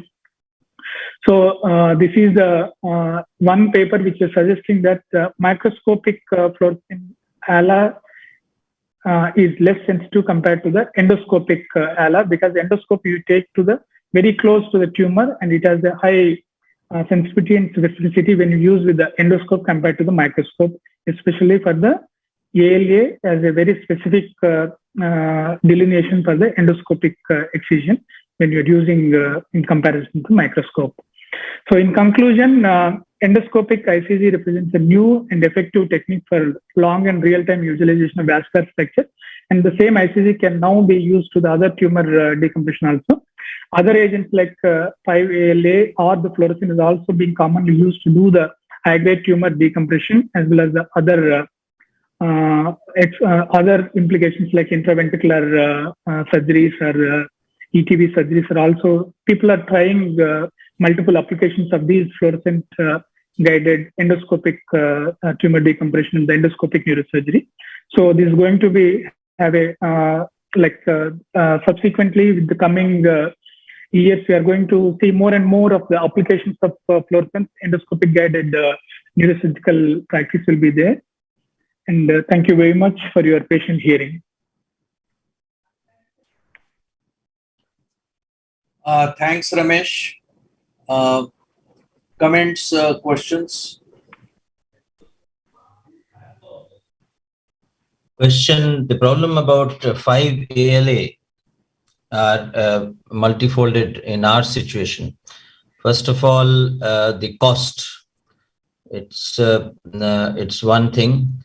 The second thing is that the patient has to be, the logistics, the patient has to be kept in a dark room and also continues to remain away from light for 24 hours because of its photosensitive effect on the skin. So that's one handicap. Otherwise, yes, 5-ALA is being used in one or two centers. Tata Memorial is using it. But these are the handicap with 5-ALA. Fluorescent dye, I am using it regularly. Of course, with microscope, now we have got the 4K system. I'm going to have the filter for the use in the endoscope. So I would have to wait to have my own experience to talk about it. But fluorescent, the problem is the timing of the injection of the dye, which I found when I'm using it through the microscope. You inject the dye, yes, the avid portion of the tumor definitely becomes very bright. But any necrotic area or the area which is less vascular doesn't really fluoresce well. And necrotic tumors are difficult. Only at the periphery you might get some fluorescence. Where you have to really differentiate is that the area of the outer border of the tumor, or it is the blood-brain barrier breakdown at the border of the tumor with the edematous brain tissue. So that's a little bit of tricky there, specifically if you're near an eloquent area. So you become a bit sort of nervous about how much to really be aggressive about. But yes, they are adjuncts and they are useful. But only when you are near eloquent area, sometimes you're not 100% sure how safe you feel. And that's my personal feeling. And that's what I've faced. Currently, I mean, for endoscopic use of chemofluorescence, I think we certainly have CSF rhinorrhea localization as a very important indication. The flap, especially if you are doing a surgery for a recurrence, or if you are going back in a extended endoscopic endonasal surgery, I think it becomes extremely important. I think these two are very big advantages right now.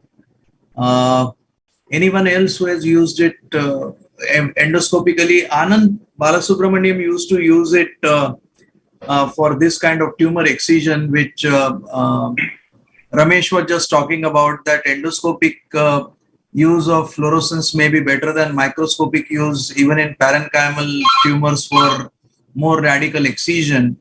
But I think they never published it.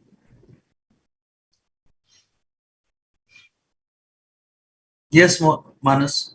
Yeah, no, I mean, we have used fluorescence for pituitary tumors under microscope because we don't have the endoscope, and it actually fluoresces the gland. I mean, you can differentiate the gland from the tumor under microscope in fluorescence. But I have one question to Dr. Ramesh. Is you said that in ICG, even 5 millimeter bone thickness, you can make out the carotid artery. Yes, sir. Yes, 2 to 5 millimeters is the literature is saying that there are many papers describing that feature. Sir. Tissue depth is almost 2 to 5 millimeters. Because when we use in aneurysms in microscope, like that means with that thickness you don't see the vessel. That's quite surprising. That's what recent papers are saying. Most of these fluorescence, it depends on the coefficient of the tissue concentration to the fluorescence, and like fluorescence what it gives actually. When you're using the microscope, it is almost 20 centimeters from the surface of the tissue to the eye field length actually what it filters the fluorescence. So by the time it travels, probably the intensity of the fluorescence will be getting dampened. So when you take the endoscope and go almost near to the few millimeters away from the tissue surface, the pickup rate will be high, and you can able to see the like fluorescing tissue much better in endoscope than the microscope. That's what the 1 or 2 papers which are commenting on that. Thank you. So I have one question. You use fluorescein for glioblastomas only, or grade 3 tumors also it is effective? I think, sir, as I said, like I have very limited experience because we purchased this equipment almost 15 years back when I was working in the previous center. So initially, not much of fluorescence was there. When many people were using on the microscope, I started using the endoscopic tool which I had. So we just started that using on that place, and I came out of that place. So, but the literature says that it goes with the proportionate to the contrast enhancement with the T1 images of the MRI. So wherever you see the bright enhancement with the gadolinium in an MRI scan, probably it matches with the fluorescent enhancement or fluorescent will be using to differentiate between the normal brain to the tumor tissue. So it's as good as contrast enhancement actually. So it could be anywhere between the grade 2 to grade 4 will be good to use with the fluorescent, but grade 1 will be very difficult because we may not able to make a much difference with the fluorescent at least. Dr.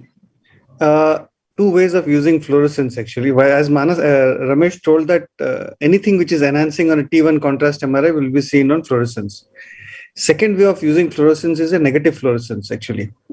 So where you don't give it 2 to 3 hours before, as you use it for a positive fluorescence.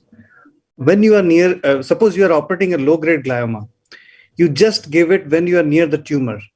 So your normal brain will take up a lot of fluorescein, but the tumor, the low-grade glioma will not take up that fluorescein actually. So that is a way of using it as a negative fluorescein actually method, if you want to use it in non-enhancing lesions. Yeah, probably the same concept is the same called autofluorescence. People without using any kind of dye, it is approved for the urological and GA malignancies where they use a fluorescent compatible endoscope and see the negative illumination of the tumor area. From there, they can pick up a biopsy or something. So that's how it's called the autofluorescence. Probably people are working on the glioblastomas also in lines of autofluorescence where you don't need to give any kind of dye. In the same, because this is only the therapeutic or diagnostic applications, but these kind of fluorescent technology, especially the ICZ, people are using for the therapeutic also. Like they are tagging the malignant cells with the surface marker tag fluorescent, where they can use some kind of cytotoxic agents to kill them specifically using this fluorescence.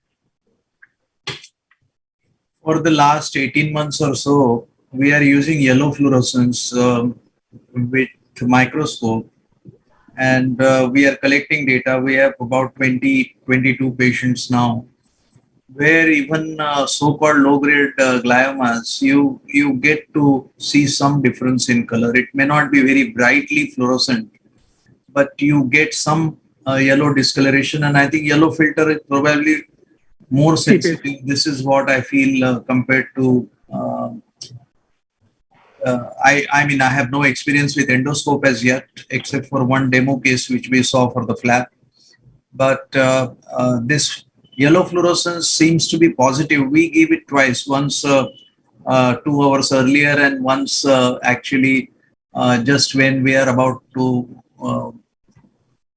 what should I say, start the case. Completion the surgery. Yeah.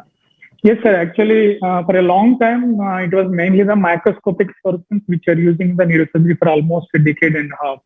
So now people are coming up with more and more into the endoscopic fluorescence also. Probably next 5 to 10 years, we may see a lot of papers and talks on the endoscopic fluorescence. More expensive than the simple fluorescent filters. I don't know how it's going to work in Indian scenario, but still microscope is a scenario, but when you endoscopes, the pricing may become a little hurdle for most of the upcoming centers. Great. Yes, Manas. No, I don't think you should be worried about whether scalp is sensitive or not, because we routinely for CP angle tumors give yellow fluorescence, and we cannot use yellow filter also with a normal light. Definitely, you can see a contrast between the tumor and the nerves. So, even if it doesn't sell with the normal endoscope, we can still use it. Yes, I was going to say that even without filter, you can get some color differentiation, but with filter, it becomes much better, but your light becomes very bad. Yes. So, the contrast still remains poor, I think. But I'm very happy to know that you can actually use it to save the nerve. That is an indication I have never used it for, but maybe something worth trying. Yes, we routinely do it. So we move on to Ashish now. Ashish Tandon is a well-known minimally invasive neurosurgeon in the beautiful area of central India in Jabalpur. And he has a huge experience in intracranial as well as spinal endoscopy, and he's going to share his experience with Doppler ultrasound in pituitary surgery. Is that correct, Ashish? Yes, sir, absolutely, absolutely. So I'll start my screen share.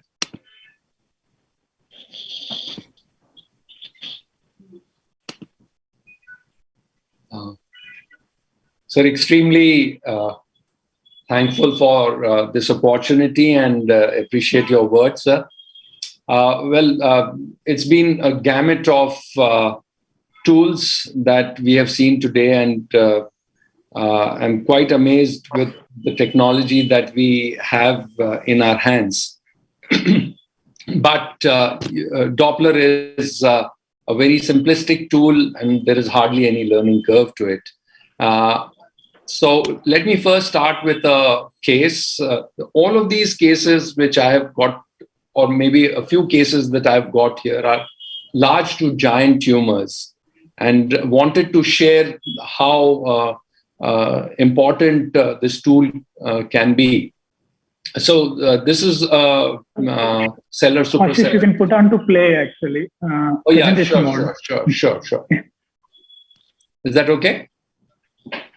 So now this tumor is heterogeneous, as you can well appreciate, and it is almost eroded the sella. It's into the sphenoid, the whole of clivus, and it's reaching up to the third ventricle and sort of pushing it superiorly.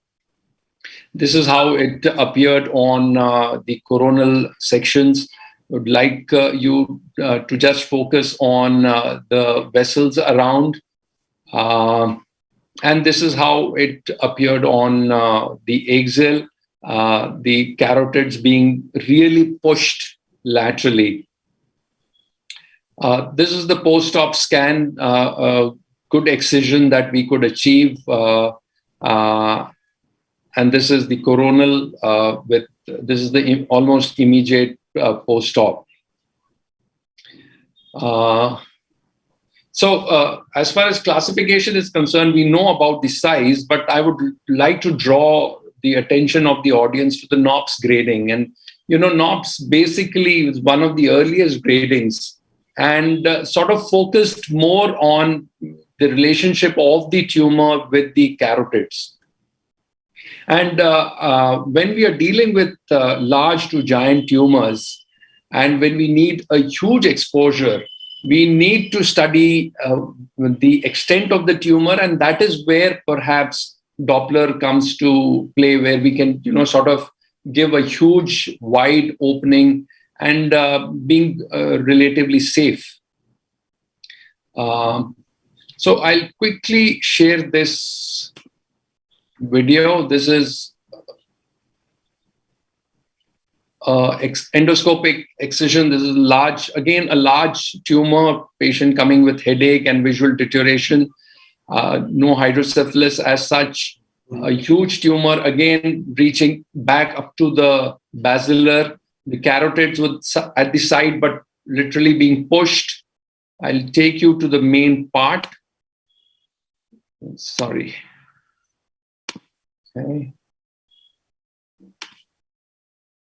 Okay.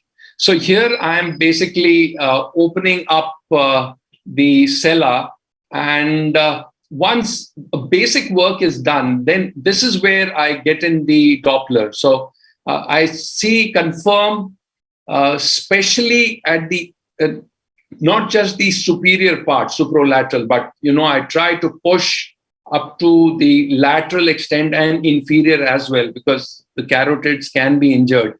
And depending on where I am, the mental picture is formed where exactly the carotids are, and that also sort of helps me open the dura. Finally, we could excise. I'll show you the Doppler, use of Doppler in one of the few videos coming up. So quickly, we have the sella and we open the sella as wide as possible, and then we can still go a little more lateral. And in giant or large tumors, going, even few millimeters would help the tumor to fall. Similarly, towards the planum or tuberculum and the clival part. Also, we need to study the carotids in the MRI imaging, and we need to sort of rule out the kissing carotids, though they are not very common, but still we need to be very sure that we are not dealing with it. And if they are, then again, Doppler it's extremely helpful to prevent carotid artery injuries. So these are a few figures where you can really see the carotids coming very close to the sella. Now here, before I play this video, just quickly share. So the Doppler is being used here, and you can see the waveforms coming in here. Now, what I do is do lateral extension and then try to even, see the pulsations and use the Doppler and extend my bony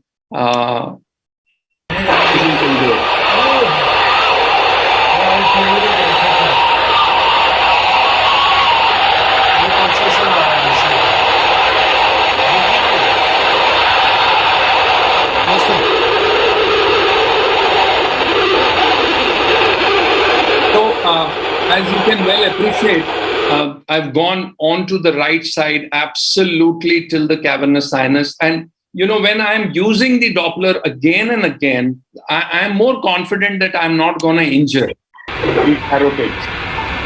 Again, here, clearly, I don't find carotid, I can still go. As I come down towards the middle part of the clivus,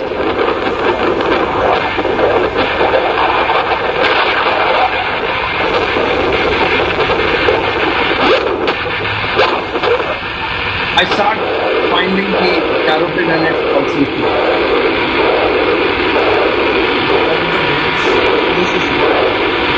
Now, not just do I use it prior to opening the dura, but I go on after my decompression as well. So here the tumor has been decompressed, and then finally I'm again introducing the doctor to just ensure that there's no tumor just between the carotid and the Doppler. So, though I must tell you that, because the Doppler, the waves or the sounds can be heard or picked up, even if there is a layer of tumor, but still it is, you can still add on. It doesn't take any much bit of effort to, go ahead and use that even after the excision. So another quick case, a 45-year-old gentleman progressively presenting with progressive headaches, a severe visual decline, and MRI showing a huge extensive tumor. Sorry.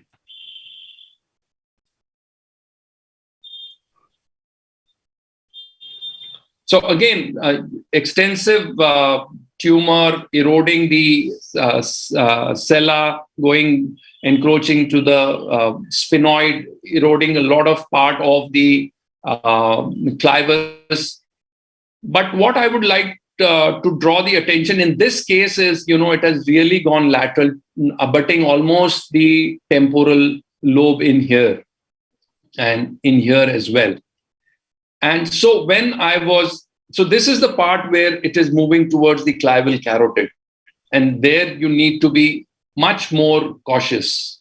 And this is that specific area, which is like very inferior and infralateral. So again, as you keep on upcutting, you keep on using the Doppler so that you're pretty sure that, before the cookie crumbles, you are able to sort of pick up, any of your mistake.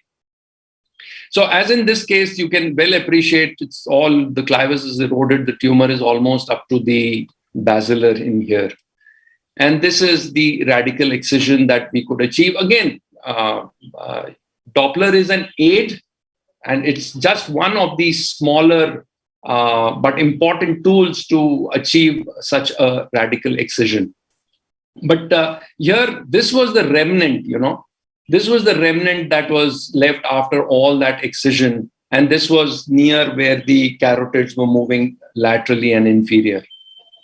So to quickly conclude, it is obviously a non-invasive, reliable, reproducible, real-time tool. Very easy to use, low cost. And I hope I'm not, it's not a controversial statement, but I feel that it is an underused tool of whatever I have, talked to my colleagues, juniors. I feel it should be used more often in endoscopic endonasal surgeries, be it just pituitary or extended approaches. And to finally present my comment, all things being equal, a neurosurgeon with an intraoperative Doppler for endoscopic endonasal surgery would yield better and safer results. Thank you so much. Thanks, Ashish, for a very illustrative talk. I think today, especially, we are all very cost conscious, and this is one of the low cost equipment which we can use during surgery. And I think really anybody who wants to do a giant tumor, anybody who wants to go into cavernous sinus ever to remove the tumor. Anybody wants to do extended procedure, I think there is no excuse not to use Doppler. Sure, sir. I am very happy to have any more comments or questions. There are some questions in the question box which we will take after Dr. Subodh's talk, but any of the panelists would like to say any remarks?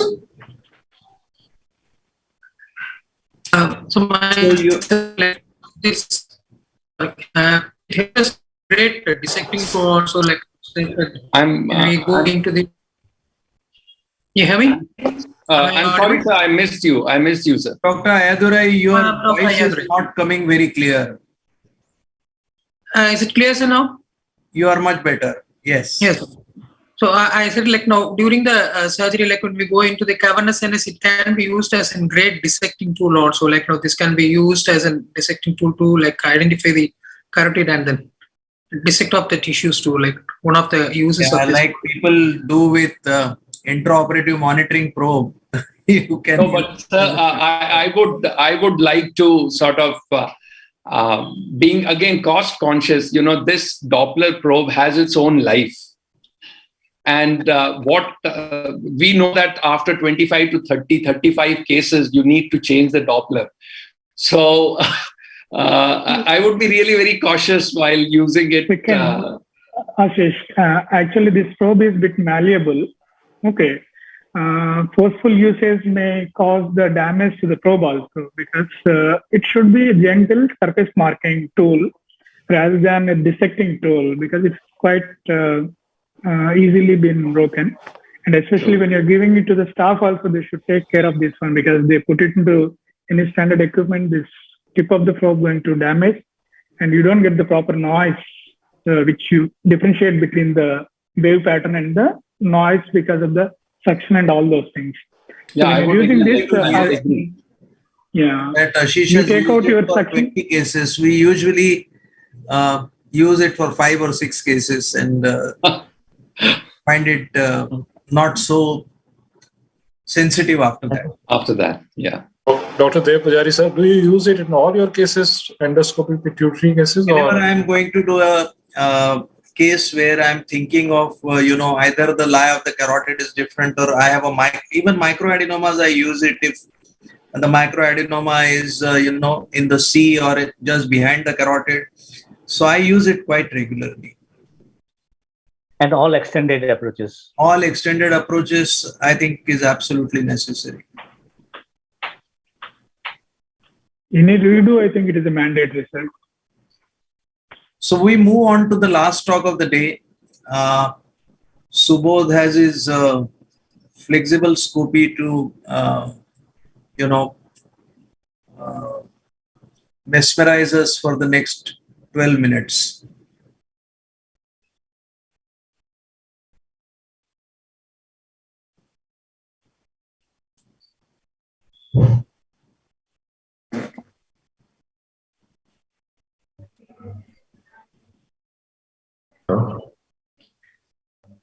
Yeah. Can you see my presentation now? Yep. Okay. Adjuncts, I'll be talking flexible. I've talked enough, so I'll be talking something on that only, and further where all I have used this flexible scope. With navigation. No. Again, you caught me there. So, simple thing is studying the fourth ventricle anatomy. When you understand that with a rigid scope, unless you have a proper trajectory, you cannot see a fourth ventricle anatomy. For the beginners, knowing the fourth ventricle anatomy is also very important. The endoscopic view of the fourth ventricle anatomy, this is the aqueduct. And once you are into the aqueduct, this is the choroid plexus. That is a foramen of Magendie, which is quite open. These are the, there's the base of the skull you can see there, the occipital bone there, through the aqueduct. And once you come out, these are two, that's a foramen of Lashka going laterally. And you can see that the foramen of Lashka there.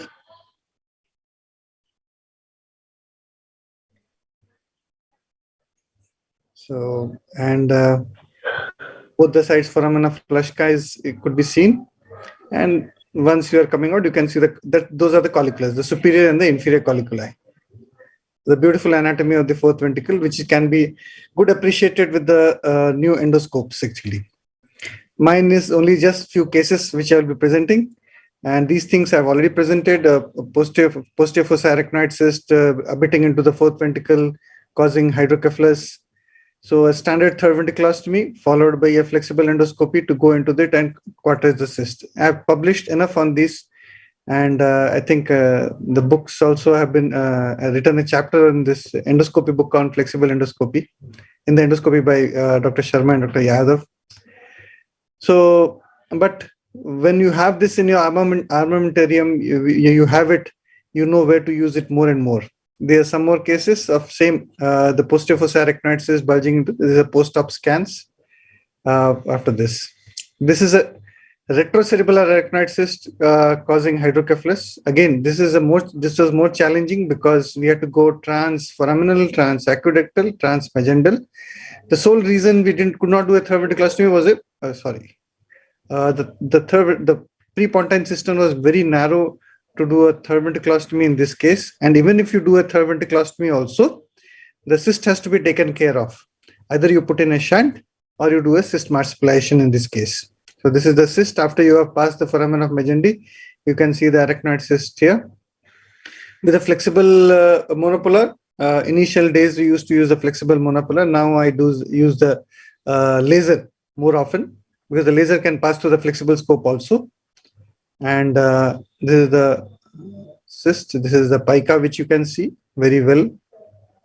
The retrocerebellar arachnoid, that's the occipital bone. This is the whole cyst, marsupialized. So this is a post-op scan. There was some subdural hygroma in the initial days. The cyst is collapsed, but this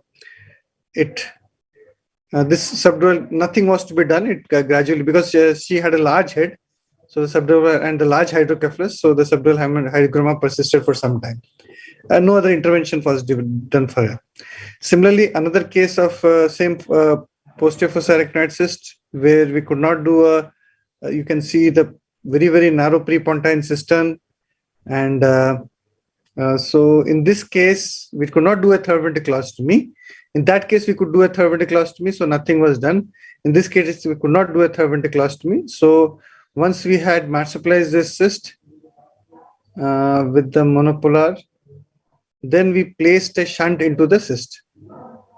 The shunt is outside the flexible endoscope. The grasper inside the flexible scope guides the shunt into the fourth ventricle, into the cyst.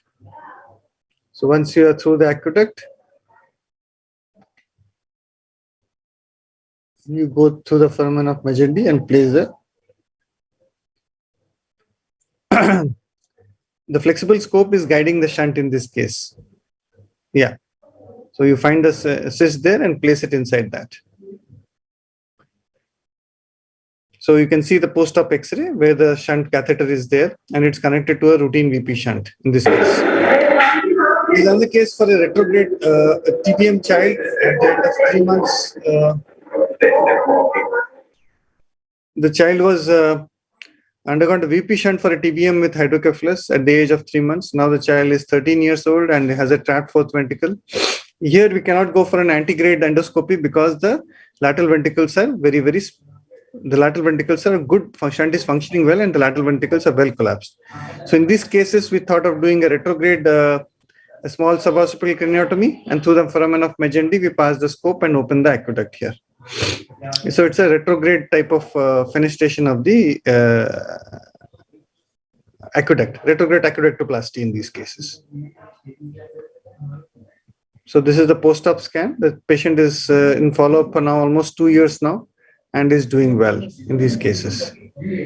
Not an adult with a, sorry, this video is not available. That was a case of an adult with a fourth ventricular outlet obstruction where we did a aqueductal magendoplasty.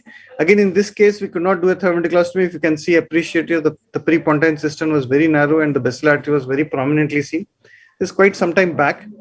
Now I would have attempted more or done these things. It is quite early in my day when I did a magendostomy or magendoplasty in these cases. The laminar terminalis third ventriculostomy is well described now, and again this has also been published by me. So when you are not able to do a third ventriculostomy because there is a lot of adhesions in the conventional third ventricular floor, so we go in for a laminar terminalis third ventriculostomy, and this is the optic chiasma, and we are opening up the laminar terminalis here with the flexible scope. This is optic chiasma. So this is you can see the intrahemispheric fissure. Any part of the entry-communicating artery complex you can see. That's the end of the surgery in these cases.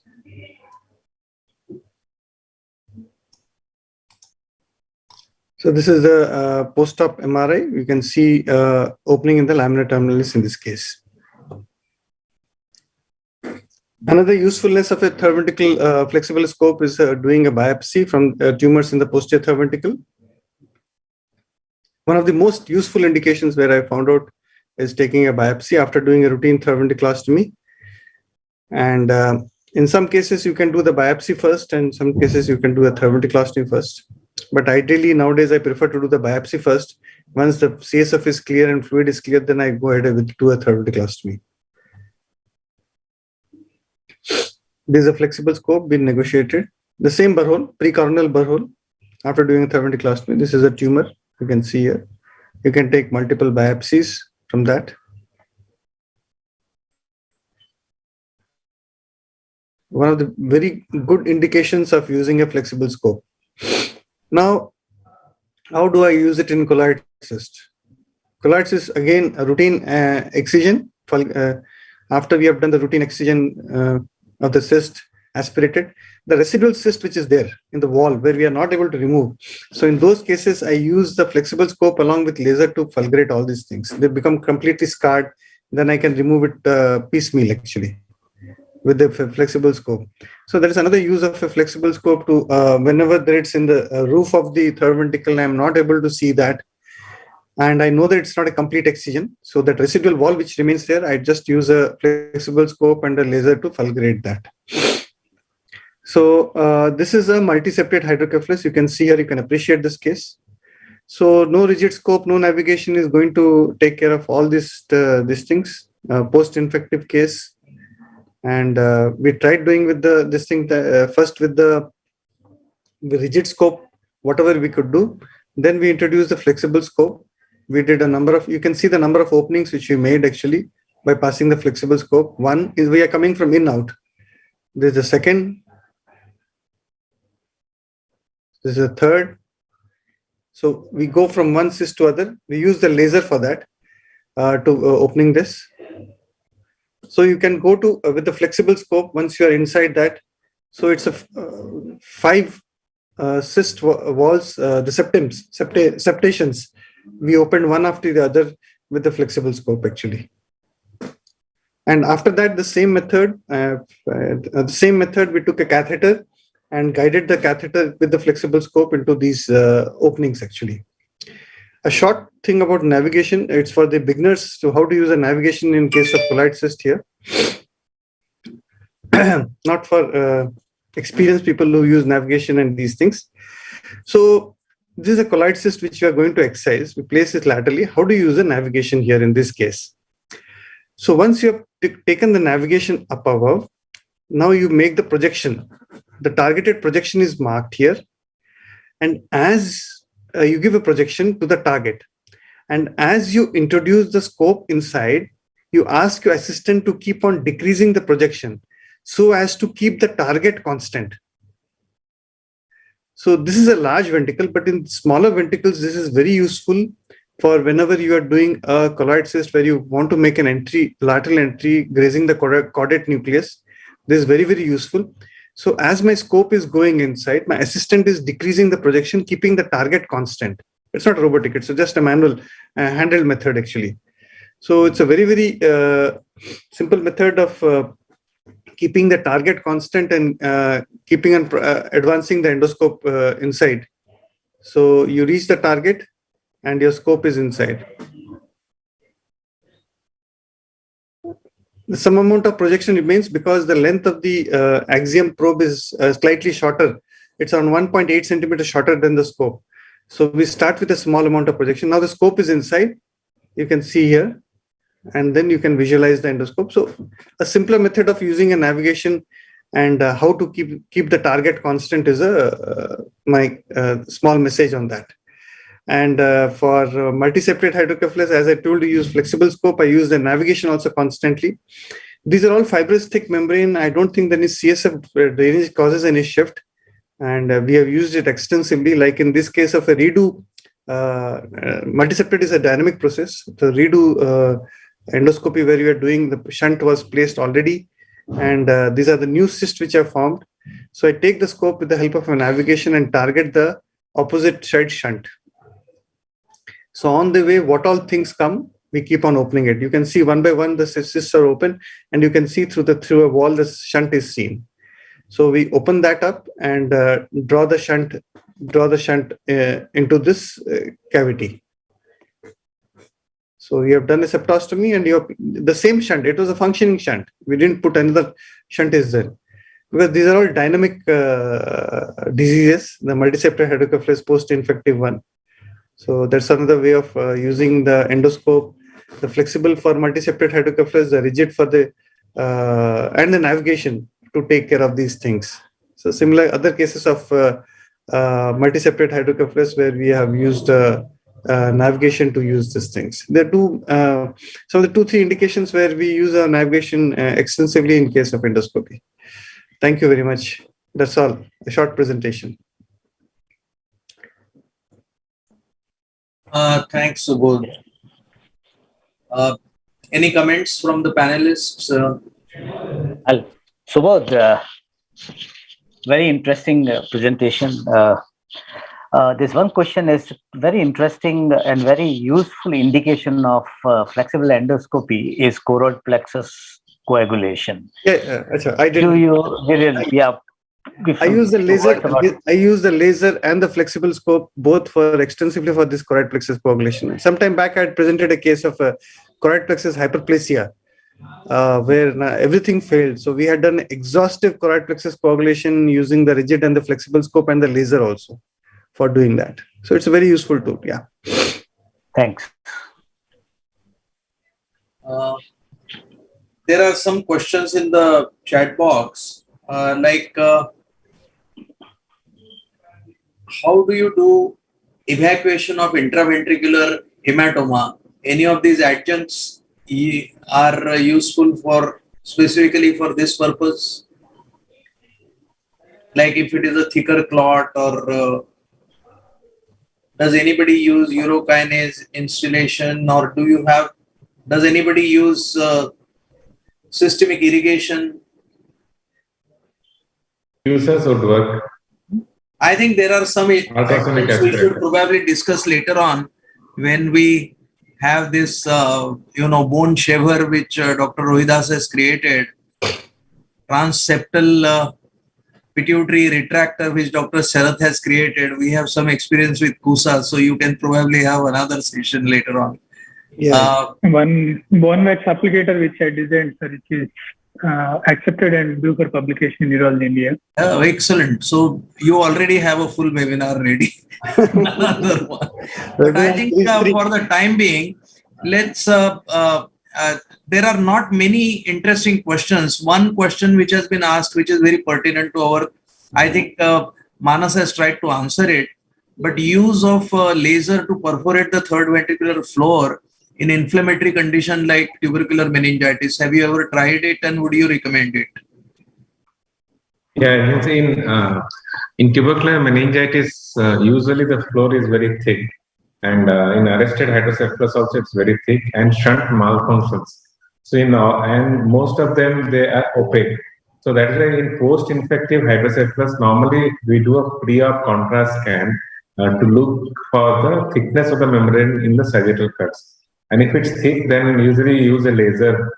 My video actually didn't open, that's why I didn't include. But we routinely use for thick membranes laser for ETV. Do you also use it for adhesive lysis in pre-pontine space? Yes, to yes, ask, I think. it is easier. It can be. First, especially second membrane, taking out the cutting the If it second is membrane also, it is very if it is useful. a definite membrane, but most of the time you get a cobweb rather than a. Yes, yes. There's a question from Dr. Harshad Parekh. He would like to know the size of the probe, ultrasound probe, or its power, strength, size, shape. Is Levelin around? Can you answer, Levelin? Yeah, hi. Hi. Suresh. Somebody wants to know from the audience, any particular things Do from you use a about the laser. blended probe, and do you have any recommendation? Do I use a what kind of probe? USG probe. So look, the two probes that are available, one is that burr hole probe. I forget the company's name that makes it now. I think it's a BK related thing, and that generally allows you to use, very Hitachi small. has one, I think. Yeah. For me, it's the smallest footprint probe that you can find. That's the Philips 18 megahertz probe. It's a sort of hockey stick kind of probe, very minimal footprint. For tumor work, I use the CH5 probe, which is just a curve. It's the smallest probe available. Remember, the smaller the probe, oftentimes the less the kind of frequency, the smaller the depth, the less the kind of image quality. So you've got to draw that line quite carefully. Between size of probe and kind of image quality. I think is probably the most sensible way to answer that, I think. Absolutely. But you need to make, means what the BK, in the BK medical ultrasound, the probe is quite big. Like one has to make almost more than 14 millimeters, 16, 17 millimeter to do an ultrasound guided tapping of the ventricle. Correct. I think Hitachi has one, which I have used as demo, but we have not been able to purchase it yet. I really do not know if there are dedicated probes available otherwise. Most of the times we end up using with the vaginal probe. If there is a big fontanelle, it is very easy to use and there is a wide surface area. So the picture quality is pretty good actually. Yes. The BK has a dedicated one. Sorry? We kept for 1 month as a demo. The BK has a dedicated one. We kept for 1 month as a demo, but it's quite expensive also. Yeah, that's only for the brain surgery, right? Yeah. Yes. Yeah. Then there is Dr. Raghunathan has a question. Can I just go ahead with it? Please. Okay. His question is, how much is the incidence of DI after cystonostomy? So, who will answer this question? The system for supracellular arachnoid cyst. Yes. Yeah. If you are putting a lot of traction on the cyst, wall, you will have it. Otherwise, usually it doesn't happen actually. For exercise, traction, that is one of the main reason of using laser is you can avoid traction. Yes. If you use any other instrument, like use a coagulation and then try to push in a sharp instrument, then with the traction you get DI, hypothalamic disturbance, and all those. So that's one advantage with the laser. There's no traction on the walls causing DI or on any disturbance, hypothalamic disturbances. And at least of the cases we have done, we never had a DI in supracellular arachnoid cyst. Yeah. So maybe any comment from Ashish or Satnam, and then Satnam can invite all of us to Delhi. Yeah. The last word from Dr. Satnam, please. Sir, your mic is off. Sorry. Yeah. Can you hear me now? Yeah, Yes. we can hear you. So you all are invited for this first in-person meeting after this onset of COVID pandemic. So we all are very excited to host you here. So you all are invited from 25th to 27th. On 25th, we are going to have some workshop kind of or a more interactive session. And 26th and 27th, we'll have a formal conference. And you all are invited and we are going to have good time, I hope. Thank you. Thank you, sir. Thank you very much. Thank you. We'll thank Sun Pharma for organizing this webinar series 2 for the Neuroendoscopic Society. And with that, we close this session and meet you in person in Delhi. Sure. Most welcome. Yeah. Good night. Thank you. Thank you so much. Thank you. Bye. Thank you for organizing this workshop, this conference. Good night. Good night.